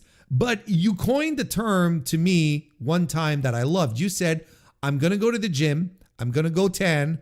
I'm going to be there early. I'm going to be well dressed. I'm not going to leave in the middle of the show. That's the whole term that Mark Cardona coined. Holy smokes. God forbid I'm not going to leave at the beginning of the show. The other day I watched them walk right past me. Where are you going? What if someone gets hurt? Cardona mentions that they used to sneak out, and then Rhodes continues. That's the other thing. I'm almost not mad at you leaving early. You're blatantly doing it.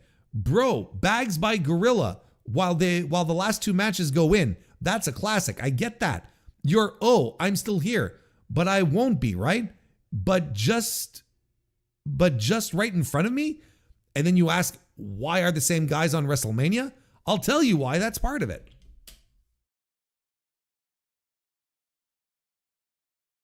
So, I mean, those are a lot of really nice words from a guy who can retreat to his private bus once his match is done and once he's fed up of hanging around, right? That's really cool. That's really awesome. It's really awesome when a lot of these people also have opportunities elsewhere. Have to go shoot a television show, a commercial, or whatnot. They have they have other media things that they have to go to. Like, it's a very I think it is indeed a very old school way of seeing it. But Bruiser Brody didn't have to run off and make it to opening day on Netflix. You know what I mean? I mean, it is weird. Let's say that your bags are already packed and left in the gorilla position. So once your match is done, you just walk over, grab your bags, and you leave. That, I agree, is a little strange. And I understand his mentality where he's like, well, why are you leaving? What if someone gets hurt? What if we need someone to fill in, and so on and so forth? I understand. Like, he's not making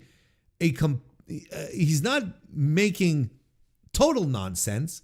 But again, it's really easy for a guy who can retreat to the privacy of his private bus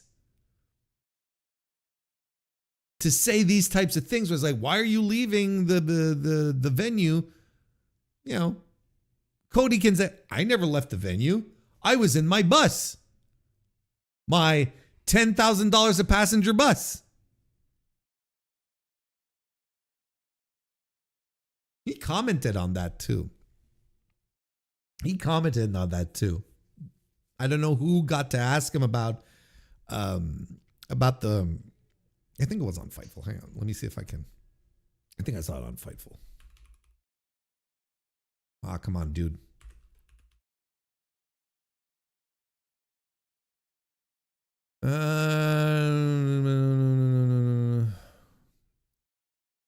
Oh boy, you want an update on a big addition to WrestleMania? Live breaking news, folks. Wrestling fans, sports fans. Hang on a second. We got to take a pause here. Oh, it's a Fightful Select par. Wait, why are they paywalling this if it's something that was announced? Maybe it wasn't announced?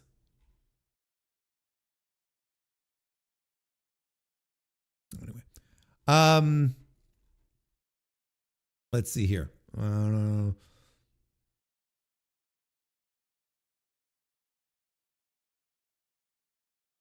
Cody Rhodes.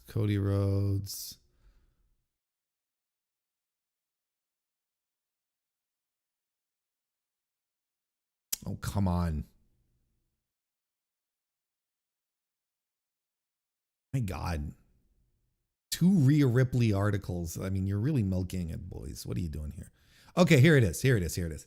Where he admits $10,000 is an absurd amount for a bus tour. Okay, and he flat out says it, right? But he also, here's the part that I think is more newsworthy than him saying, oh, it's an absurd amount of money. Because look, this is what he says. It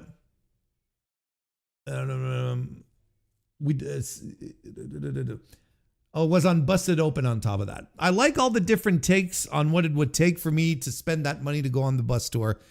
And then listing Pharaoh has to be on it. Special guest referee at WrestleMania. There are some fun ones. We did this tour last year very quietly, and it was just a sweet on-location deal for the people that want a little bit of that extra moment. What I did last year was fun. They got to see my WrestleMania gear in advance. We got to talk WrestleMania. I have a good plan for them this year. It's an absurd amount of money. Gosh, thanks for the fact that people are paying that. It makes me feel incredible. I want them to feel like they got a unique and cool experience and something intimate with us. When you got those moments with your fans where you can sit down across from them and get to know them, 2 of the guys who were there on the bus last year are coming on my podcast. Okay. I wanted to bring a fan on the podcast to see what it's like. We've stayed in touch. I look forward to a new crew this year, and thank you for doing that. But that's not even the full quote. There's someone else who had a fuller quote than this. Because thanks for the people that are paying that. It makes me feel incredible. That's the thing. That's the thing that he's been talking about. Wow. And he goes on, like, unfortunately, I thought they'd have the full quote here because there's bits missing where he keeps talking as though it's like, you know, I can't believe people are paying that much money just to come and hang out with me. And I'm like, bro, this is extremely sad that people are paying $10,000 to come and hang out with you. $10,000. Like he says, it's an absurd amount of money, but hey, you know what? We're going to go on tour. We're going to do nice little things. I'm going to show off my gear. Maybe my dog is going to be there. It's crazy. It's an insane statement. And of course, the headline is, it's an absurd amount of money, but it's more like, no, it's like people are paying that and thank you. It makes me feel incredible. It's an insane quote. It's insane. You know, you're not like, at your booth at StarCast And then the line is going out onto the street and circling around the block, where you're like, wow, that's really impressive. Because then everyone's coming in for a picture for like $50 or whatever. Well, Cody would probably be $250 or whatever. You get what I'm going for, right, though? I think it's bonkers. I think the people who are paying for a bus tour, $10,000 for a bus tour per person with Cody Rhodes are nuts. Those people are nuts. If this was a mobile gaming application, you would call these people whales, is what you would call them. It's probably what they call them inside of TKO, come to think of it. It's probably exactly how they're called. Because that's whale behavior.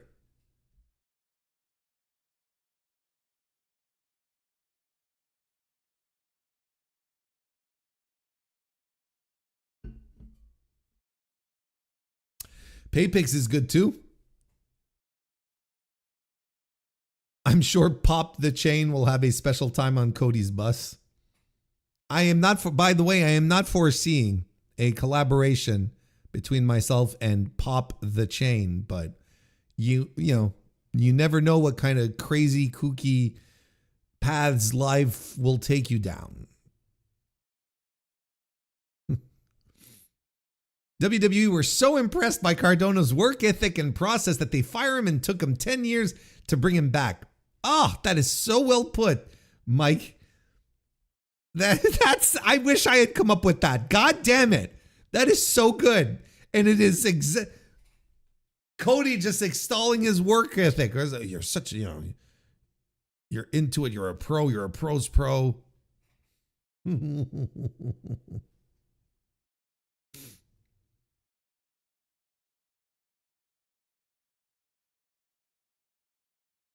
How the fuck was it a spur of the moment how the fuck was it spur of the moment? Who had 10K in their pocket? Listen. People just go crazy with this shit. Is Cody run by AI? He really feels less and less like a real human being by the day, and I never had a great opinion of him to begin with. Some people just are really happy to be a cog in a machine, right? You just got to serve the masters. That's all. And when you're a cog, you can serve, you can serve a different master whenever. I speak Codinese. Translation, thanks, suckers. Be real with me, Warren. What do you think that bus smelled like after the tours were over? No, here... At the very least, it probably smells like cheap cologne is what it smells like. Because it's not those fans. It's not those wrestling fans who can afford $10,000, a ticket to go ride the bus with Cody Rhodes. These are people. These are people who who'll spend their money like that, and they'll buy Axe body spray and Drakkar Noir. That's what they'll be wearing. That's what it's going to smell like once you're done there.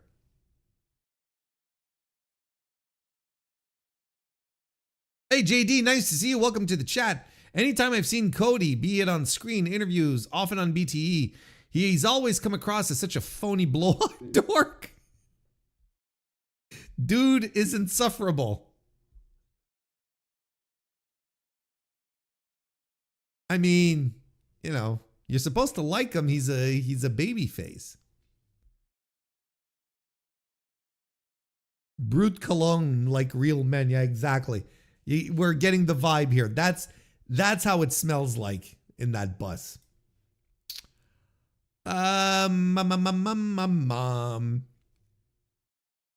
We got some extra injury news. Steve Macklin got injured this weekend at the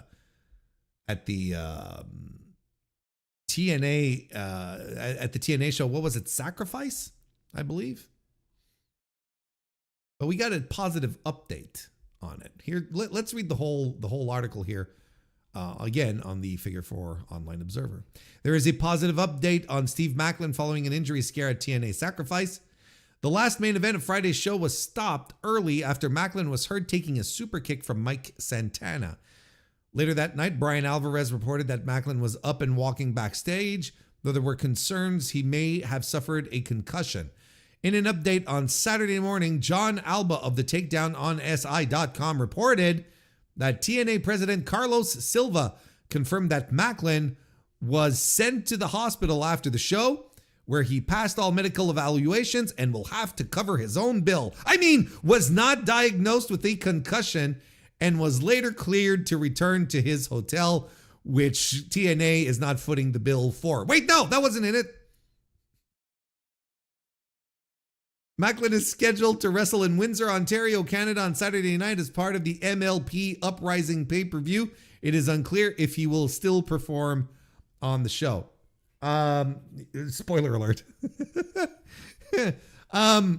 I mean, I did not watch TNA Sacrifice. I like my free time. I like to, make it. I like to make it as quality as possible. Ergo, staying away from TNA as much as possible. But I did see, I did see the injury, and it was not pretty. It was not good, and you could tell immediately when the super kick line is like, oh shit, this just went wrong. Like, he just planked. He absolutely just stiffened up and fell right back. Kudos to the referee for immediately seeing that something was wrong. That's just like, oh wait, this is not a sell, and she jumped right into. She just jumped right in to make sure that nothing else happened here. She did fantastic work. In a spot recently, in an environment recently where referees have been under some scrutiny for questionable decisions, letting stuff happen to injured people in the ring. We can just recently think back to the OVW situation. I mean, that was the referee himself, but like no one else came in to help him or whatnot. Or the Rampage Jackson's kid, that whole fucking mess over there in Rikishi's indie promotion. All of that fucking nonsense. Good for her for jumping in to make sure that this situation was under control, that the medics got there to make sure everything was okay. But thankfully, it wasn't anything super serious. I mean, concussions are not to be trifled with. I'm not saying that concussions are not serious. They can be treatable, some whatnot, but they will leave permanent damage. There is permanent damage when you get concussed. So what I was, when I say nothing more serious, like nothing, like immediately egregious, like what happened with Chris Bay, for instance, that kind of stuff. So that's good, and it's good that he's going to be hopefully back on his feet. We wish him a speedy recovery and a good return to form for Steve Macklin. Hey, D. Owens, nice to see you. Welcome to the chat. Also a member of the channel. I'm behind, but Warren is dead on when he discusses how Mercedes' effort is not being brought up enough. It's incredibly impressive by someone who doesn't need to put in the work. She really doesn't have to do it. I think this is the thing that is escaping most people, is that she doesn't have to do it this way. It reminded me of that match when low-key shoot knocked that one dude out, right down to the part where Santana was even, where Santana even tried to keep doing spots with him, just like low-key. Well, there. I mean, low-key also a maniac. There's also that.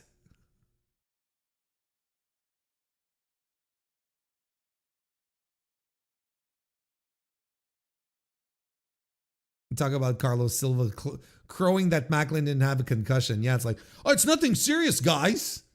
Nothing that requires me to pay anything out of pocket. It's nothing serious, guys. Watch TNA Thursday nights on AMC. You know, AMC and Collision are going head to head, isn't it this week? Is it this week that TNA and Collision are going head to head? TNA Impact and AEW Collision? I believe so. That'll be interesting.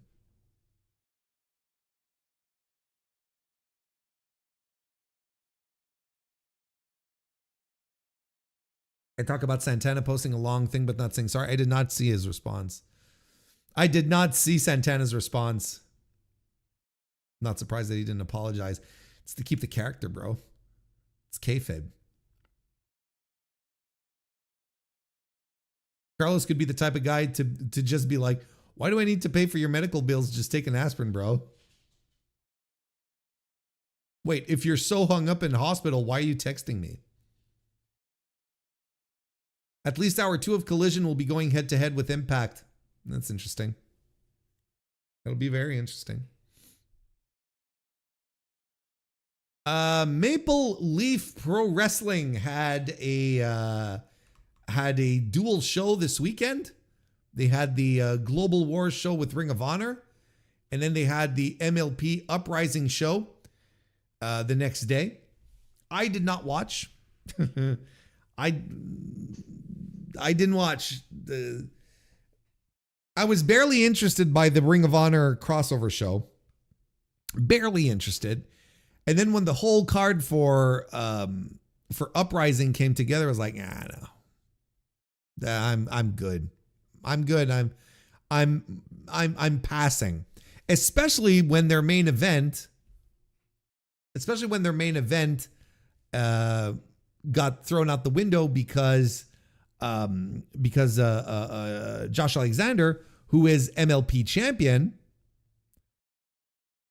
was injured. We talked about it on the Thursday stream. He got injured, has to go have surgery. In fact, it seems like it's a pretty significant knee injury that he has, which sucks.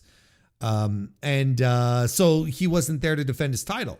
So, so the simple thing to do is just to vacate the title and have two guys wrestle for it. But no, Scott D'Amore is going to make this a lot more complicated. First of all, by making the match a six-way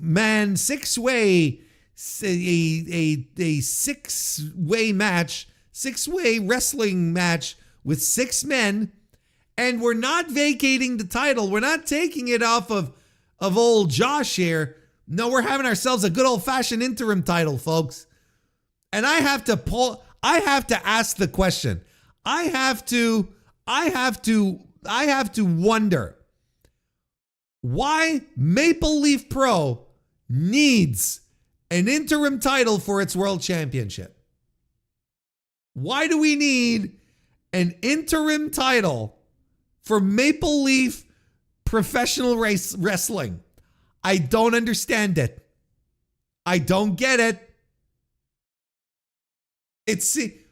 That's why I said on Thursday when we were previewing the show, I was like, man, I'm not sure I want to watch a Scott D'Amore show.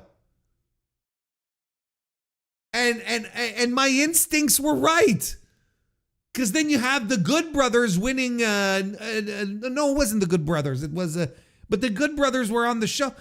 And you're having Kaito Kiyomiya versus Baron Corbin, Bishop Dyer. And I'm like, why should I watch this? Why should I watch any of this? And it's nuts when you think that there were people who were clamoring for AEW to hire Scott D'Amore when he was released from TNA. They're like, you got to bring in Scott D'Amore. And I'm like, no, you don't. You actually really fucking don't. Scott D'Amore, who made a career out of doing WWE Light. You don't want him.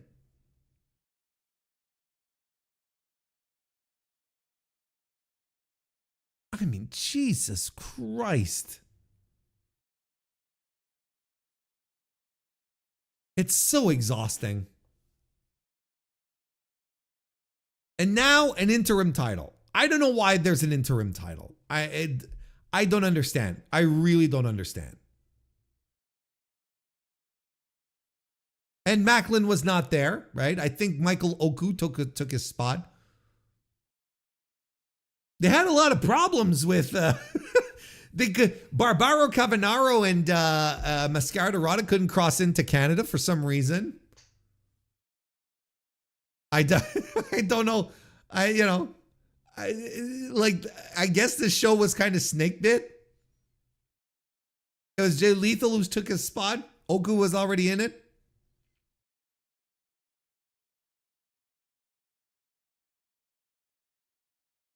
Anyway, look, it's congratulations to Stu Grayson for becoming the new MLP champion. However, I think more interestingly than anything else that happened, I don't have any real thoughts on the match. I didn't watch anything. I'm mostly just here to go, why are we doing an interim title?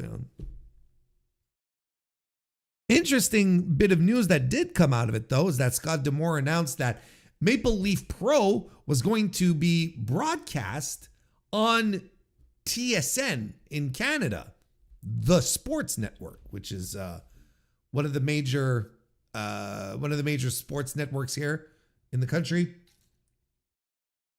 Would we say number 2 for any Canadians in the chat? I would consider TSN to be number 2 behind Sportsnet, right? I would say that.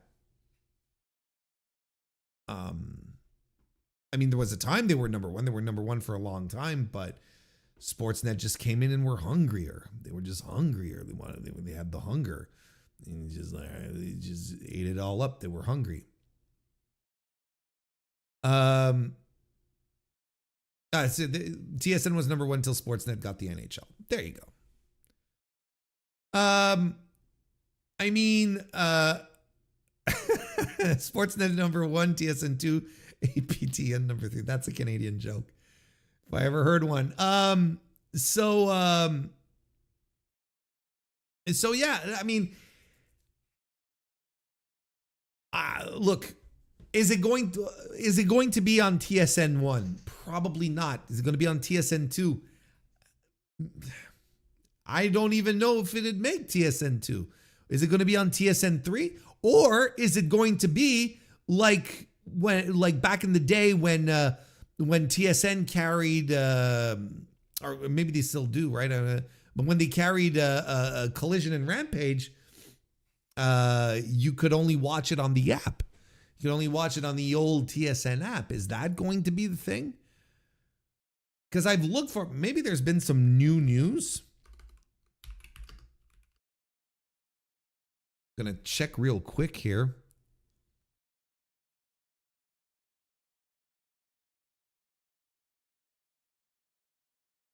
We've got, okay, I've got an article here from CTV News, which is a big broadcast network in Canada. Maple Leaf Pro Wrestling made a main event caliber announcement during its weekend stop at St. Clair College. Weekend stop. It's always in fucking St. Clair and Windsor. What are we talking about? Revealing a new national television deal with TSN. To be coast to coast on a national network is huge, said MLP owner and Windsor native Scott D'Amore. To be part of bringing it back to Canadian fans is pretty humbling. The announcement was made during Friday's Global Wars event, with the buzz carrying into Saturday's Uprising. The MLP Mayhem will debut on TSN in July and is expected to help the company expand its footprint in Canada. You don't say. More details are expected to follow. Okay, there you go. I think it changes the landscape. It's so hard for Canadians to get opportunities in wrestling, opportunities in entertainment. And now this gives us a platform so we can really highlight how great Canadian talent is and how we're going, and how we're just as good as the very best from around the world. TSN deal marks a significant step for Maple Leaf Pro Wrestling, giving the company consistent coast-to-coast exposure as it continues to grow in Canada and beyond. So no information. We don't know where it's going to be.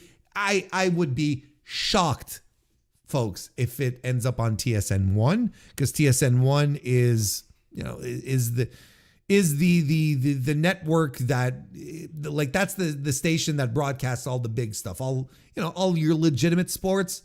I would be shocked if it ends up there, because if it doesn't end up there, it's going to be preempted multiple times during the hockey and baseball seasons and the CFL. It's all going to be preempted all. So it's probably going to be on TSN 2, 3, something like that. Look, I am all for more places for professional wrestlers to work at. And I want to make this clear here. I had very high, not very high, but I had expectations when D'Amore relaunched MLP, because I was like, okay, well, look, if he wants to make this a Canadian thing and something made in Canada, and highlight Canadian talent, I'm like, sure, of course, I'm into it. And MLP's been very spotty. There's been long stretches without any shows or whatnot. Now it seems to be finding some momentum again. They're doing something they're doing a show over WrestleMania week, and now they're announcing they've announced the show. So clearly they've got some wind in their sails. And if this is like D'Amore said, if this becomes a showcase for the Canadian independents, which do exist and are out there and have very, very talented pro wrestlers doing very, very good to great pro wrestling, I am all for it. And look, Canada has a very long tradition of excellent pro wrestlers breaking into the business and becoming legends.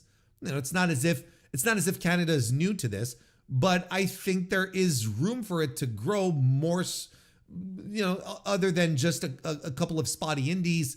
Let's say C4 in Ottawa.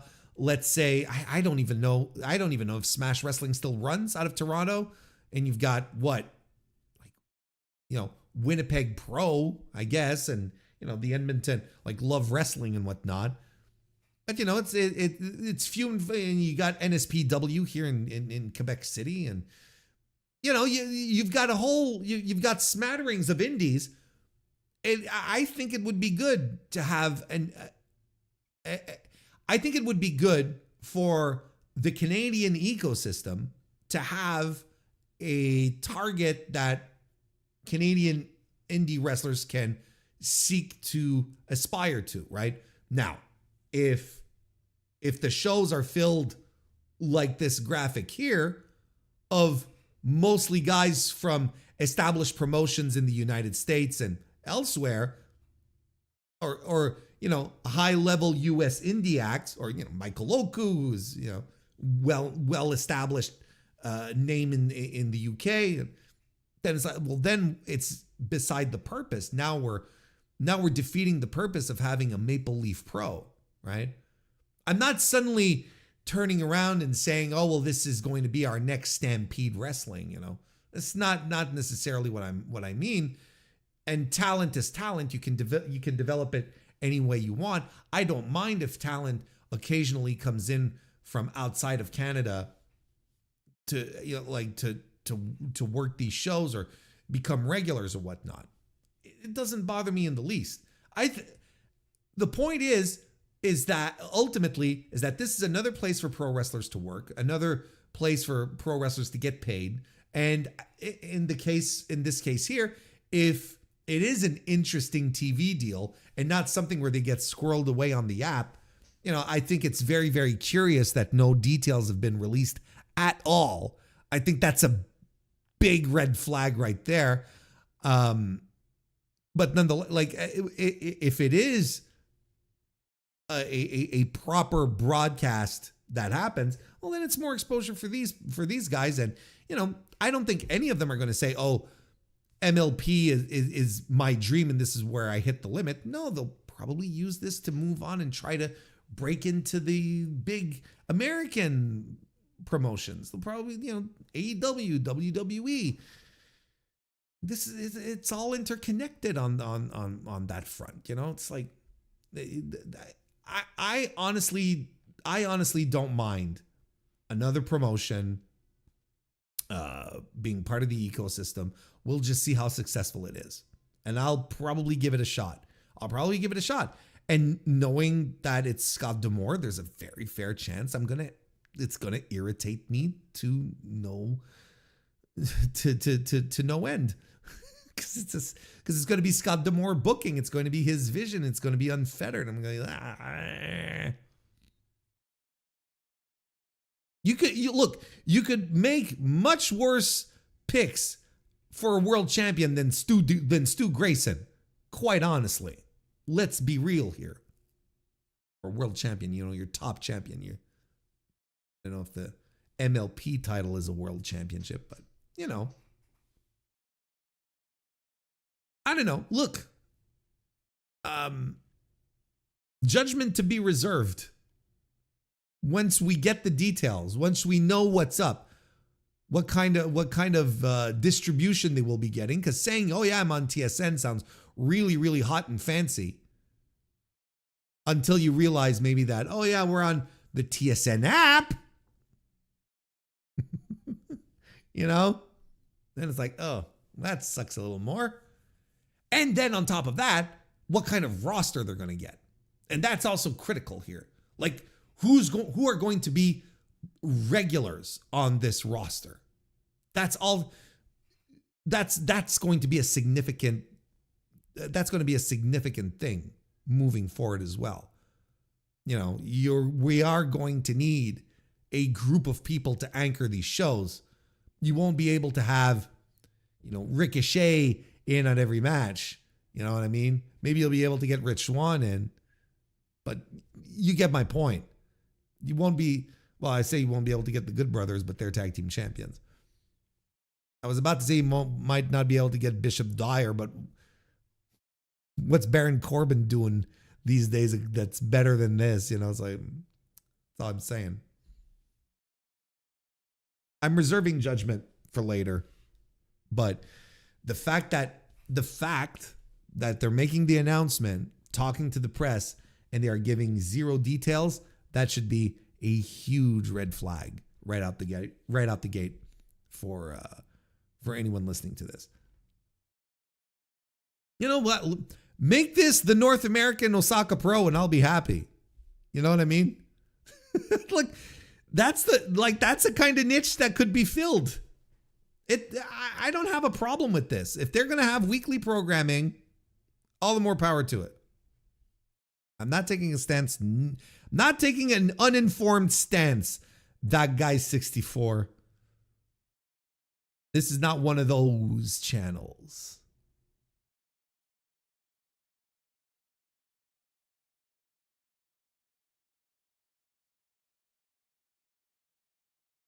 Their TV shows will consist of long, boring tapings just like TNA. I mean, that's what I'm afraid of. Because it's Scott D'Amore.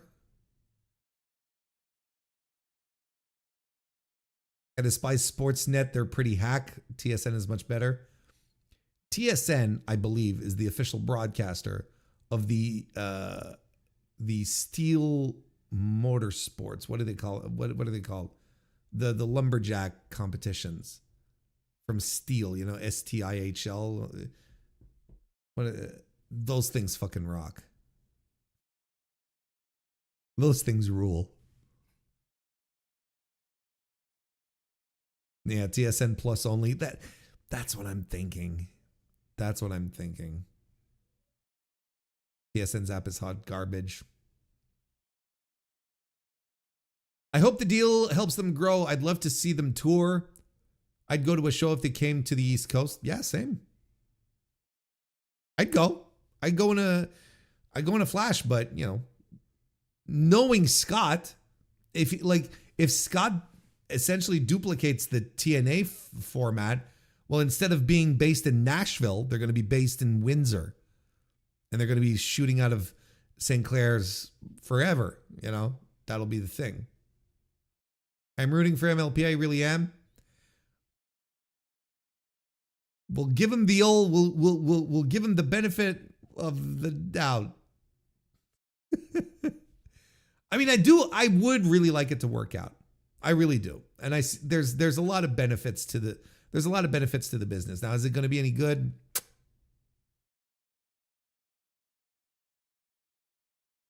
Bro, tell Scott to shut the fuck up. How the hell are you going to tout about showcasing the best of Canadian talent when you're booking Baron Corbin? Maybe Baron Corbin is going to have a dual citizenship. A prominent Canadian-based company would be so cool. There's so much untapped talent in the country. I agree.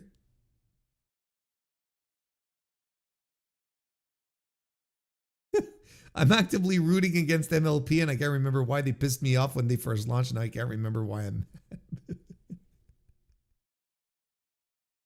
Smash still runs, but they're a much smaller company now. Yeah. Even before the pandemic, it wasn't doing. They weren't doing great. If Scott claims he's boosting up the Canadian indies, then how come MLP has booked 0 Space Monkey matches? All right. Oh, checkmate.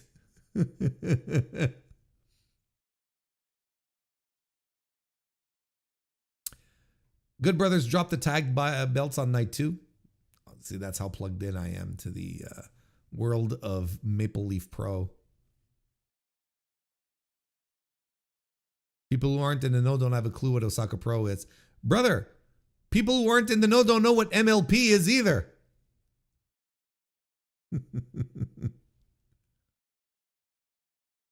Demore seems he's determined to make it TNA. There you go. Good work. Good work.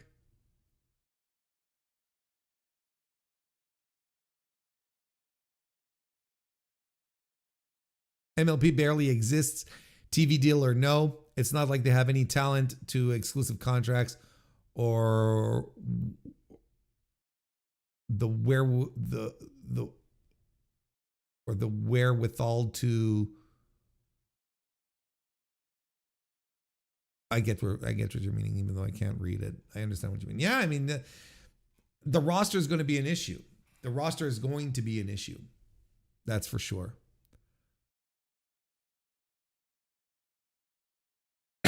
The Steel. I'll always watch those contests or those big chunky buff dudes dragging trucks around by their junk and stuff. Yeah, that's amazing. And then I think I've talked about it on stream before, but the other thing I'm really into, well, that I got into while I was convalescing after the my operation, I got the my oldest and I started watching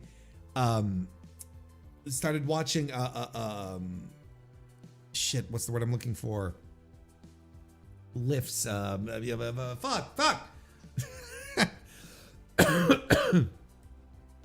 Forklifts. Jesus, why couldn't I think of forklifts? In Germany, there's like forklift competitions where they have like forklifts. It's in this huge warehouse, and and they have bleachers. There's people sitting in the stands, and they have lighting and whatnot, and you have guys operating fucking forklifts doing like stunts and whatnot and carrying shit over obstacle courses. Then they have to keep whatever they're carrying on the lift, right? And it is it's somewhere between extremely geeky and extremely impressive. It's in that line right between those two. It's some kind of German setup. I was like, this is absolutely wild what we're watching right now.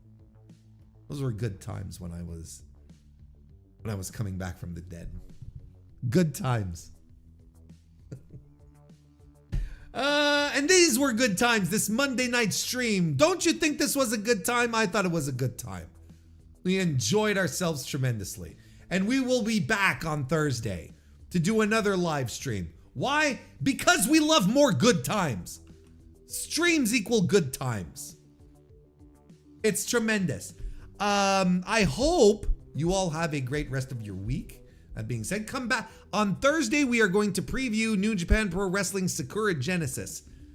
So come on over, and I'll give you some thoughts, especially in regards to Yota Tsuji maybe not walking out of Sakura Genesis as still your champion. Plus, Will Ospreay is wrestling.